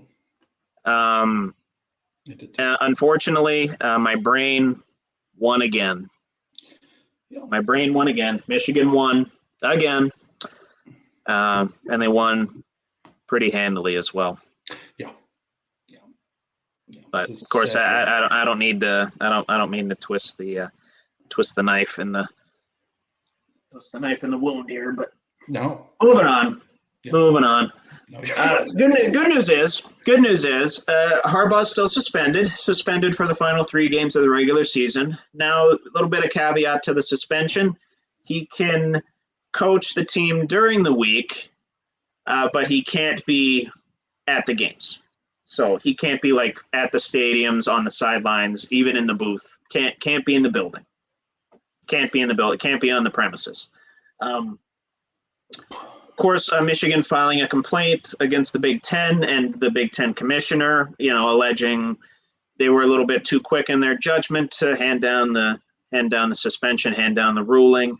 And it's kind of strange too, because a lot of pressure, obviously we know a lot of pressure was put on the Big Ten to do something about this. A lot of pressure from Ohio State, Penn State, pretty much all the Big Ten schools saying, hey, these guys are stealing signs, they're compromising the integrity of the game, which I'm not saying they're not, but the Big Ten, the NCAA, big entities like that, generally they tend to draw these things out. But a decision was made within, 3.5, 4 weeks, something of that nature. And of course, the hammer falls down on Harbaugh, once again, him being suspended for the 3 games, which going back to Penn State, bites my ass that we lost to them without their head coach. Yeah. I'll tell you, though, if anybody watched that interview, and I think you and me both liked it on social media their interim coach, shitty situation. I like the energy, though. I do. have to say that. I do. Mean, it's just God. For me. I'm not wearing blue and yellow. I'm wearing blue and white. So it's tainted. Of course, it comes off as, oh, poor me, type of a vibe. But it's for tainted. Your opportunity's tainted by, you're coaching for Michigan. Yes. And also there's big fucking scandal going on right now. So yeah, big old sign stealing scandal that could result in some sanctions for your football program. Right now has only resulted in Harbaugh being suspended for the final 3 games here. But there is a hearing to contend this ruling on Friday. Harbaugh he wants to speak at it, but at the very least he will be in person for it. And again, this is Michigan essentially against the Big Ten for allegedly the Big Ten's rushed judgment on this whole process during this sign stealing scandal. Right. So keep an eye out for over the weekend to see if Jim Harbaugh's on the sidelines against Maryland. Right. And some other big news coming out of the NCAA: Jimbo Fisher has been shit canned from Texas A&M, and he is owed a whopping, and this is the biggest payout in history of the NCAA, $76 million he is owed. Bear in mind, he has earned about $46 million of that money. So he's going to make $30 more million not coaching the Aggies than he did actually coaching. Like I said, he had that fully guaranteed contract. And this, among a whole slew, and I have a big old list here, I'm going to run down it, of firings that are resulting in these big-time buyouts that are constricting these athletic programs over the course of the next 3, 4, 5, 6, however many years it is. Even with the advent of the conference reconstruction and, the TV deals, new revenue coming from that, still pretty costly. Yeah. But Jimbo, $76 million his buyout is. Since the start of 2022, Power 5 coaches, they're owed $146 million total. So Jimbo makes up a little over half of that dollar amount. But just some other notable ones here. Scott Frost, fired from Nebraska last year. He's still owed $15 million. Herm Edwards from Arizona State, he was fired last year in September 2022. He's still owed $4.5 million. Brian Harsin, saying that right? Yeah, Brian Harsin, he was fired from Auburn last October. He's owed $15.5 million. And then Zach Arnett, Mississippi State coach, and I believe they've only won 2 or 3 games this year, if I recall correctly. He's owed $4 million. He was just fired this past week. And bear in mind, too, Pat Fitzgerald and Mel Tucker could still be owed some money. They're still in litigation over what monies they're owed. Obviously, Pat Fitzgerald coming out of that Northwestern business with the all the hazing scandal and all that. And then Mel Tucker with the inappropriate sexual relations with a member of the Michigan State staff there. Yeah. But a lot of money being spent. A lot of money being spent on essentially dead coaches. I mean, coaches that aren't there. I guess it's pretty much the equivalent of it's pretty much the equivalent of dead cap in the NFL. You're spending all this money on coaches over whatever term it is, and they're not coaching for your team. You fired him, not even halfway into his deal. So, in the case of Jimbo, I mean, right. I guess, and I pose this to people that watch and fans of college, any sport. Oh yes. Are they paying them this much just for them to have the image of that guy there, Trevor, to bring in these top tier athletes? Oh, and I understand their schemes that it comes along with it, but seriously, you're Jimbo Fisher, $76 fucking million. Yes.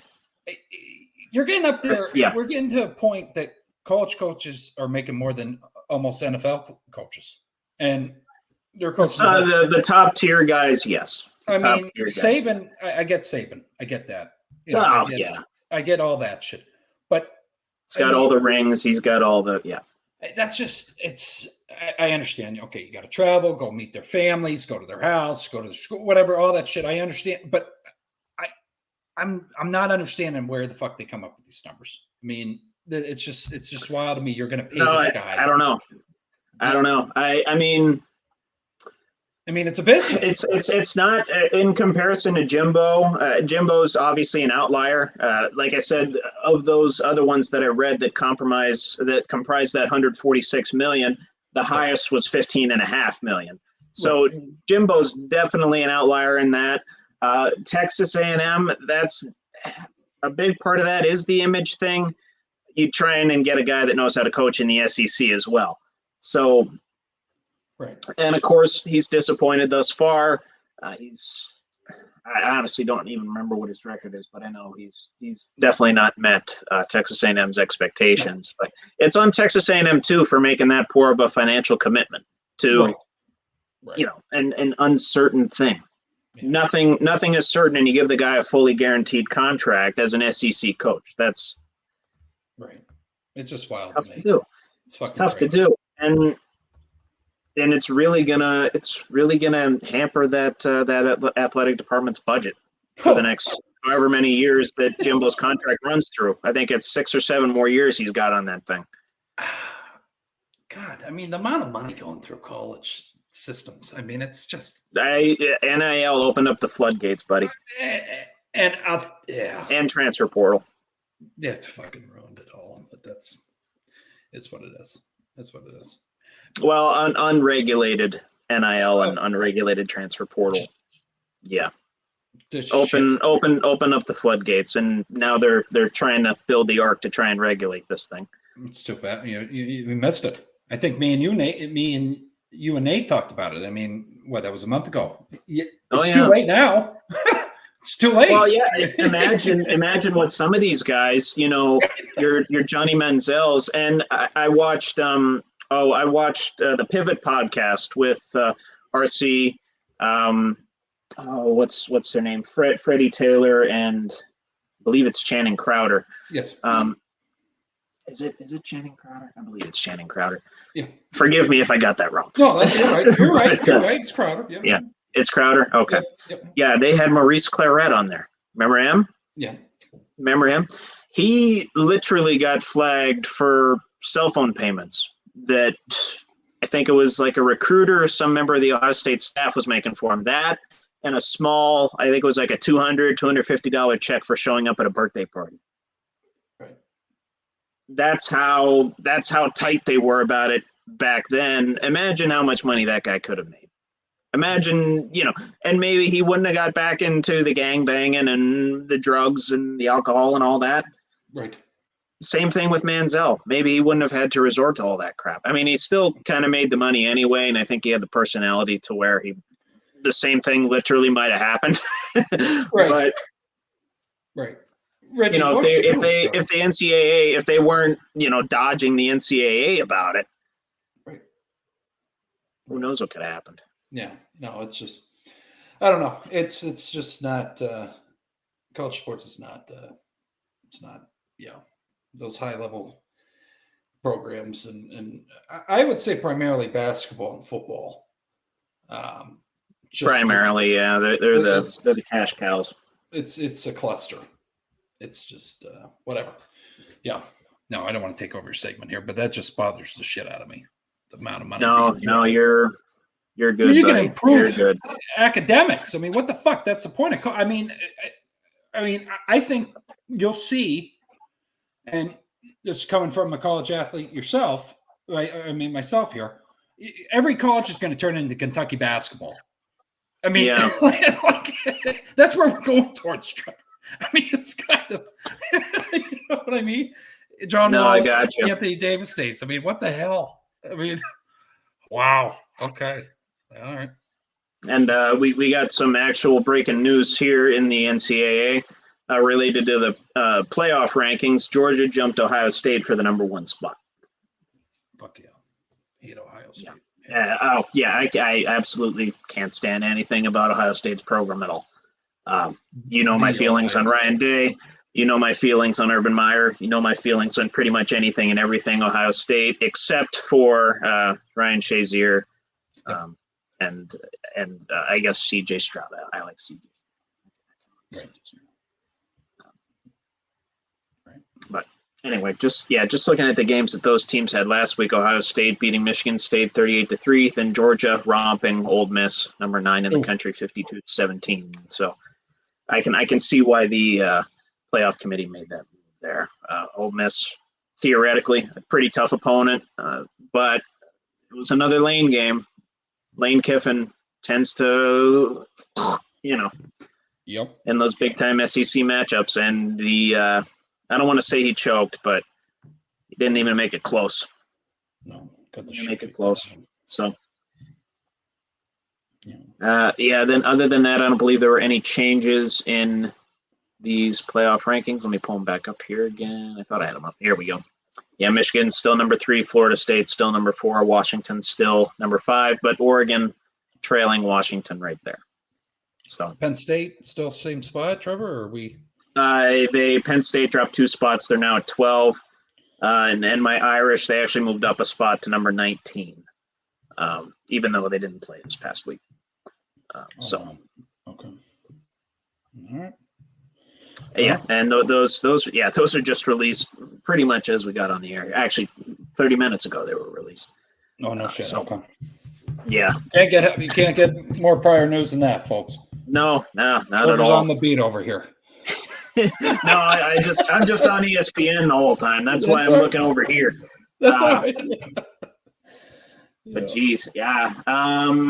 Not a whole lot going on in the way of college football this weekend. We're kind of gearing up toward the final week where a lot's going to be decided in these conferences. But I'm just scrolling up and down here, and I honestly didn't prepare anything. But that's all right, just scrolling up here, it looks like we only have 2 top 25 matchups this week, and it's low, fairly low. Arizona, give them their flowers too. They're number 17. They play Utah at home. Then the only other top 25, actually, we do have 3 top 25 matchups. Another top 25 where we have Kansas versus Kansas State, Kansas being the home team. Then we got Washington and Oregon State playing in the Pac-12, both 2 pretty tough teams there. And Oregon State's actually favored in that game by 2.5. But if you remember, Washington, I believe they weren't favored last week and they still won. So decent bit of stuff going on there. Then, in regards to my teams, Penn State plays Rutgers. They are 3 touchdown favorites. We'll see what happens with the firing of our offensive coordinator. We'll see who's going to be calling plays, making decisions. But, as long as we don't make similar decisions to what we did last week, I still don't know what that 3rd and 2 call was, but I don't think I'll ever figure that one out. Yeah, that has trap game written all over it. Rutgers has been a pretty good team this year. They've been pretty solid on defense as well, although they are on, I believe, they're on a 2-game losing skid. Okay. I believe they were 6-2. Now they're 6-4, so could be interesting. And then Sam Hartman playing his old team, playing Wake Forest, who are kind of down at the dumps this year. They're 4-6. Love him. I love Hartman, baby. I do love Hartman. I just wish, I think, no, I told this line to a buddy of mine who he was kind of picking on me for being a Notre Dame fan, and that's fine. He's like, and I don't mean to offend anybody that's religious here. I mean, hell, hang on. I got a cross on my necklace as well. But I even still found this joke pretty funny. He's like, you guys can recruit with God, right? I'm like, yeah, God wasn't with us when we were recruiting receivers. Right. So Right. We don't have a whole lot of receiving weapons for Hartman to throw to, which kind of sucks. But yeah. No. But no, I'm looking more forward to week 13 than anything else. And obviously the championship games a few weeks after that. So yeah, just looking here the following week. Oh, where's that? Thought there was that Ohio State game. I think that's the late game. Yeah. Oh no, that's actually another big noon Saturday game. Ohio State and Michigan. The week following this one, that could very well determine who gets in the playoff there. So that's one I'll have to break down a little bit and give a little bit more of an analysis on for next week. Yeah. I hate both of those teams. I wish they could both lose. I wish they could. I wish there were ties. I wish there were ties. Actually, no. A tie would benefit anyone that's not an Ohio State or Michigan fan, because then they'd both make the playoff. I don't want that. I don't want them out of there. Anyway, that's all I got for college football. Then, of course, I wanted to touch on my Sixers. Sixers, and following the James Harden deal. Yep. Of course, I love to pick on the beard. Yes. Love to pick on the beard, and it's especially appropriate that I'm picking on the beard during No Shave November. Correct. The Clippers coming into tonight, since the Harden trade, 0-5. 0-5, buddy. Not good. Not good. Christ, they're giving up 130 points to the Lakers. Right. The Lakers still beat them, proving they're still the Kings of Los Angeles, baby. How about it, huh? Right. How about it? Yep. Good for them. And I love Ty Lue's quote. He said earlier in the week, I forget which game it was following, but he said James Harden is being too polite on defense, meaning he's not playing defense, meaning it's the same old James Harden that we're used to. He gets steals, sure, but he doesn't move his damn feet. He's too busy eating White Castle and, going to the strip clubs and eating the all-you-can-eat buffets in the offseason. Yeah. And that's translating to his play here. And I want to verify the source of this person. I believe it was a Suns announcer. Let me look at this real quick. Apologies for the dead air here. No, you're good, Trevor. I'm excited to see what the hell we... No, it was a Mavericks announcer. Excuse me. It was a Mavericks announcer, and Brian Damaris. He absolutely tore James Harden anew. And I'm going to paraphrase him here. There has been few players that have been as catered to as there was James Harden. Well, yeah. You wanted to get out of Oklahoma City and go to Houston. They got that done for you. You wanted to bring in a coach that fit your system, that fit the run and gun type of system. They brought in D'Antoni. You wanted out of Houston. You wanted to reconnect with your buddy in Brooklyn. You wanted to reconnect with your buddy Kevin Durant. Guess what? They do that for you. Then a year and a half later, you leave. You want to come to Philadelphia? They get a deal done for that. You want to connect with Embiid? You want to go try and win a championship? We get all that done for you. And Daryl Morey was along the way for most of this as well. Just a little side note there. Right. And then now he wanted out of Philadelphia, saying he'll never play for Daryl Morey again. Oh, boy. Well, guess what? That's fine. That's fine by me, because we got that done for you too, buddy. You go join a big three with Russell Westbrook, PG-13, and Kawhi Leonard. You go do that. You go be the primary ball handler over there on a team with absolutely no depth.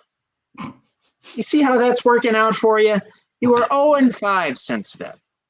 You are 0-5 since then. He has done jack diddly poo to improve his game. Oh yeah, He has done jack diddly poo. I agree with that. I do. There's too many. So yeah, I highly recommend going to watch this clip. It's on YouTube. Just look up James Harden roasted by Mavs announcer. Just look that up. Look that up. Maybe hang on. Maybe I'll drop the link here in the chat. That would be good. I'm gonna drop that link in there. Okay. Go watch that. Oh, look at. And laugh your ass off, because I know I did, because everything this guy says, and he goes into way more detail than I did here. I was just paraphrasing what I remembered. Mm-hmm. He goes into way more detail than what I did about how much teams have catered to James Harden over the years and how much he has failed them each and every single step of the way. Oh, Jesus Christ. But anyway, enough about the Clippers, enough negativity. Coming into tonight, the Sixers are on an 8-game win streak. 8-1, baby. 8-1. First in the East, even ahead of the Celtics. I actually got to see how this game wrapped up here. I think there's still a minute left in this game. Quit getting get to the score. Get to the score. I want to see the score. Whatever. I can't see it. But coming into tonight, they were 8-1 on an 8-game win streak. Their only loss being the opening night loss to the Bucks, and it was a 1-point loss. So very stellar showing from my Sixers. I'm loving every minute of it for that. And this guy putting up 50 the other night against the Pacers. Are you kidding me? Hell yeah, buddy. And I wish Nate was on this program, because he'd be nodding his head. He'd be reaffirming what I've said from day one about Mr. Tyrese Maxey. Love him. As soon as I saw him play at Kentucky for Calipari, I knew he was going to have the fundamentals. I knew he was going to be solid on defense. I knew he was going to be solid on offense. And as soon as the Sixers drafted him, I'm like, hell yes, this is what we need. And now he's come into his own as the second primary scorer on the Sixers. He's averaging 28.6 a game on top of 7 assists, 5 rebounds. And like I said, he just put up a career-high 50 the other night against the Pacers. Right. And which actually the Pacers, they just snapped the Sixers' 8-game win streak. They're 8-2. But Sixers are still in first. I believe they have a tiebreaker over the Celtics. And I know we're only 10 games in. Right. But this team is getting my hopes up again. Yes. They get my hopes up again. They look We're good. a long way away. They look real good. Yeah. They got a lot of depth out of that trade. They got some draft picks. We absolutely fleeced the Clippers. Fleeced them. 100%. Fleeced them. Yeah. And I'm making that trade 7 days out of 7 on Sunday twice. Right. Right. No, But yeah, I had to give my Sixers their flowers. Oh, it's amazing how you see a guy leave an organization and just make that much of an impact. It's weird how that happens for the Sixers. Yeah. Ben Simmons leaves, we immediately get our hopes up, and we don't really go that much further in the playoffs, but the immediate impact that Harden's absence has left on this team. I tell you what, I wasn't going to get my hopes up about this team, but now there's rumors floating around we might trade for Zach LaVine. Correct. Mm-hmm. Which I did see right before we got on air that as I anticipated, that's more likely to happen more toward the trade deadline when we figure out, who the Sixers are as a team. What kind of pieces do we have to throw at the Bulls, and what kind of pieces do we, still have that are healthy? Right. So we'll kind of see how that goes there. But your Lakers, buddy, they're starting to bounce back a little bit, aren't they? Yeah. 5-5 now. They play Memphis tonight. You want to talk about them a little bit? It goes back to Anthony Davis. I still hate that deal, Trevor. If you would have told me years ago that this guy would Most Laker fans do. A cupcake, just fuck. And then you don't even get me going about the Marc Gasol, and now we got whatever. I don't expect the team to do much. I don't even watch their games because it's so goddamn difficult to watch games because I like defense. I think Oh, I yes. like, Yeah. I'm I'm not with you.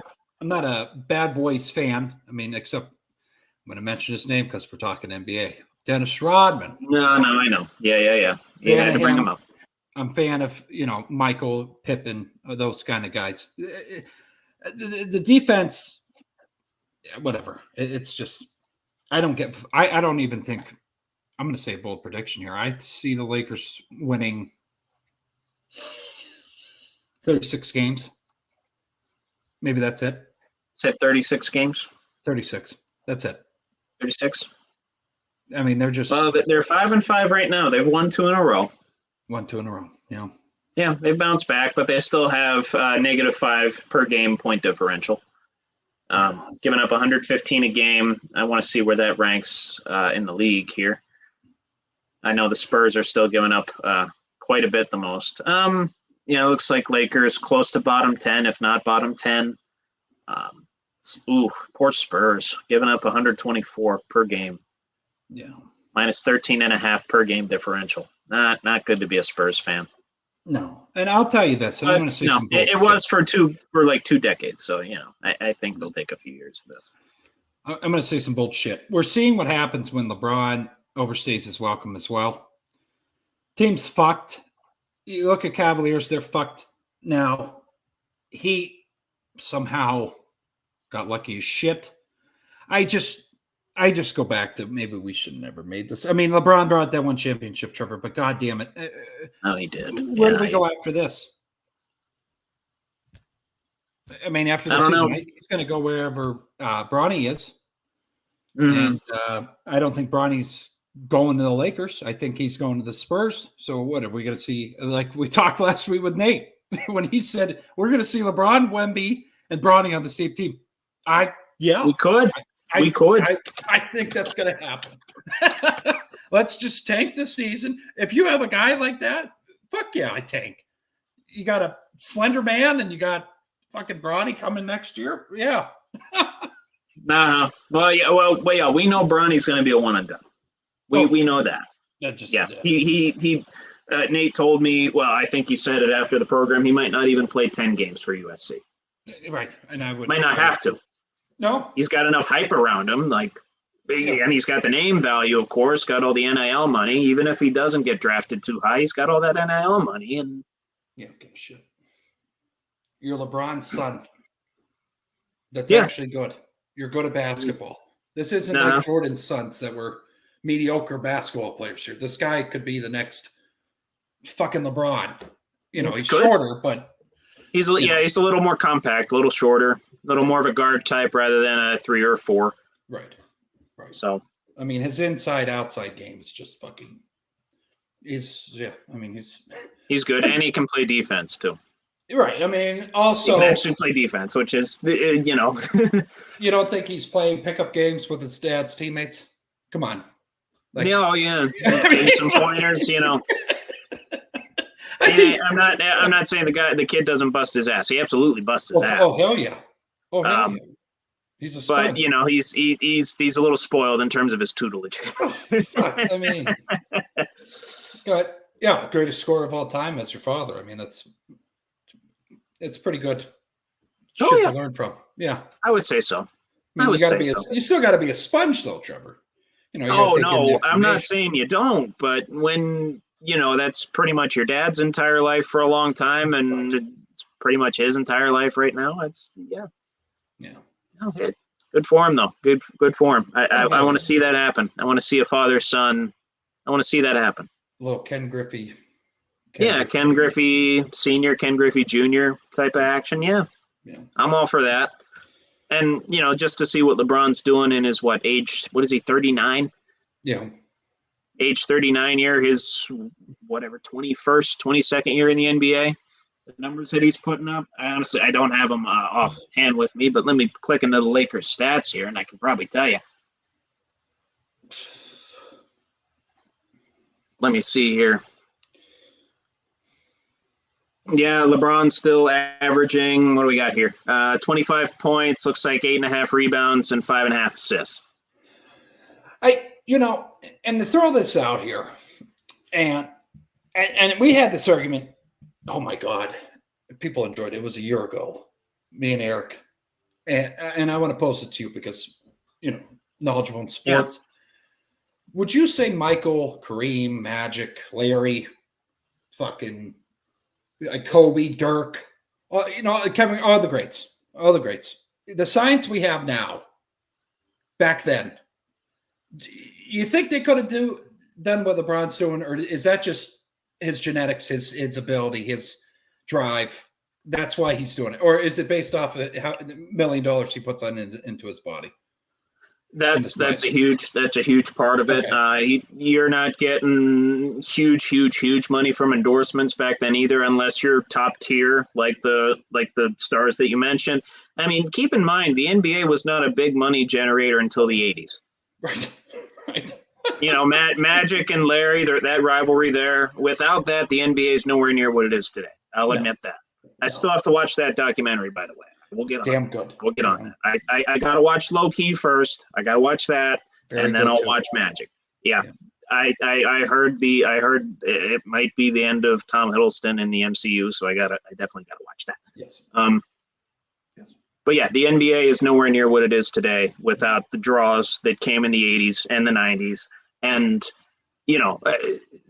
the players of today are standing on the shoulders of giants, as well they should be. And the NBA is as big as a money generator as it's ever been. It's as global as it's ever been. Right. And, guys like LeBron James can play all these years, put all this money into staying healthy and keeping their body in tip-top shape and play forever, much more so than they could in, years gone by. And of course, the style of the game has changed as well, much less physical, not a whole lot of, bad boys Pistons running around anymore because, fines, suspensions, technical fouls, all those rules have kind of favored the offense over the years. And that's across all sports. Player safety has become much more of a thing, and it just inherently favors the offense. Oh, yeah. And we've seen that with the NBA. Yeah. So. But no, it's a spectacle. Enjoy it while it lasts.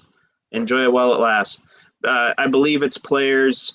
LeBron, obviously the highest point scorer in his age 39 season. I don't think anyone else has averaged double digits in NBA history in their age 39 season.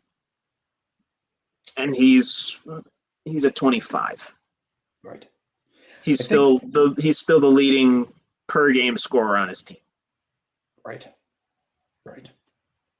Yeah, I was going to say Michael and the Wizards, but I don't think it was 25 though, Trevor. He got like an honorary All-Star appearance, but he wasn't. He wasn't doing what LeBron's doing. No, he wasn't particularly great. If not 8 goddamn rebounds too. No, I know. No. I don't think Michael ever averaged that in his career. No. Of course, he was more of a guard, but right. No, and it's something. And yeah, with the way the scoring was, he couldn't average near that many assists either. LeBron averaging 5.5. So right, and the other thing too, I know this is people are gonna hate this. I'm pro Kobe all the way. I know Nate is. He he enjoys. I don't know if he fully enjoys LeBron. I don't want to speak for him. I'll ask him next week. But I think he is our modern day Kareem. I think this is a guy that'll go down in history books. Like our generation here, our athlete. That fucking pains me to say that. Yes. But I mean, so you can't take away all the shit Kareem did too. I mean, Jesus, I know he's also, you got to look at this too. And people make this argument, Trevor, and I know I don't mean to take over your segment, but big man getting all those points. I mean, that's still. How many threes did he make in his career? Kareem, so easily single digits. I forget what the exact number is. I think it's below 10. I know that. Yeah. I mean, I know Shaq only made the one. And people absolutely lost their goddamn minds in the stands when that happened. Oh, I know. I would have too. He freaking banked it in from near half court. One of my favorite NBA highlights of all time. Right. Not Shaq tearing the scoreboard or tearing the basket down and him almost getting a third degree concussion. It's him chucking it up from half court and somehow sinking it. Jesus. Oh, I just No, yeah, but anything else? I didn't mean to take over. No, that was good discussion. I wanted to talk Lakers for a little bit because I know we did a little bit after last week, but I wanted to get it on the show this week. They're 36 wins. Don't 36. Go any higher. No. Yeah. No. I honestly don't know how to handicap my Sixers right now. I really don't. Obviously, they're gelling right now, but I don't know if this is a flash in the pan situation. I don't know if this is something that's sustainable. I'm leaning towards sustainable with the depth that we have, but at the same time, this team has let me down time and time again over the past several years. So I don't want to say a number, but I have a number because you got the cancer out of Philly. What's the number? I'd say 50 plus. 50 plus. Actually, let me take a look at see what the win totals are on FanDuel, and then we'll sign off. You don't got a pissed off Joel Embiid. That's huge. Yeah, that's absolutely huge because I know he was disgruntled for a time there. And you have a young superstar that just loves the game of basketball, and Tyrese Maxey just loves to be on a basketball court. Loves Philly too. I don't even think you need to pay the guy to play, Trevor. That's how much he loves it. Yeah, he's still going to take his paycheck, but there's a passion there, well,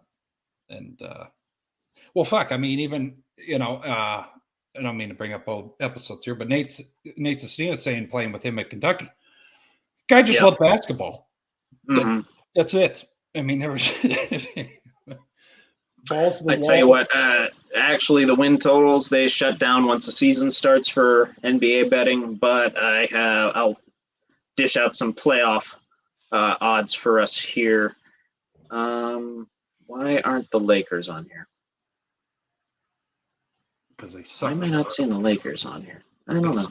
I don't know. I'm not even seeing the 76ers on here. I don't know what probably because they were just in games and stuff. I tell you what, I'll touch on that next week. Yeah, we'll have a more in-depth discussion next week. It's going to be a battle between the Boston and them. It always is, and Boston usually comes out on top. And I don't know about this year though, because I'm not a Boston fan at all in any sport. I know you're not either. That's one thing we have in common. We hate that green and white. I don't hate the history. Of course. Forget his goddamn name all the time. GM. Red. Auerbach. Yeah, Red Auerbach. Yeah, you don't get much better than that. Mm-hmm. I'm in agreement with you. Dr. Buss, you don't get better than that. Yep. But I cannot stand the Boston Celtics. And when you watch that documentary, you'll see how Magic feels about the Boston Celtics as well. We'll probably have that in common, honestly. I love Larry, but I don't want to ruin the documentary for people, but I'll tell you what he says when we talk after. But yeah. But anything else, bud? No, that's all I had. We'll have to integrate some more NBA as we get into the meat of the season here. And obviously we're in the round robin portion of the in-season tournament right now. We'll have to maybe follow that a little more as we get through that. We'll touch. Yeah. All right. People, next week expect NBA talk to begin the show. So if you're looking in the NBA news, I do not like this. I do not like having you in the later portion, Trevor. I think it's I'm not a huge fan of this tournament either, and I'm not a huge fan of the court redesigns. But I can get more into that next week. No. So expect more NBA coverage next week. Nate will be back. Hopefully, there's a discussion about that. But hey, we did good. Two of us made 210 and 209. I was worried, but I hope everybody went home. Yeah, we're good. We're good. And Jeff is in 2 weeks. Jeff is in 2 weeks, November 28th. We're going to reach out to him, make sure, verify. We'll have yours truly, Trevor, Nate, and Cole Peterson. If you're interested in Jeff Whaler. But if you're interested in hearing from athletes, again, like I said last week, making it to highest level in their sport, right there and also get opportunities to be at that high level. You're yes. not going to want to miss that episode.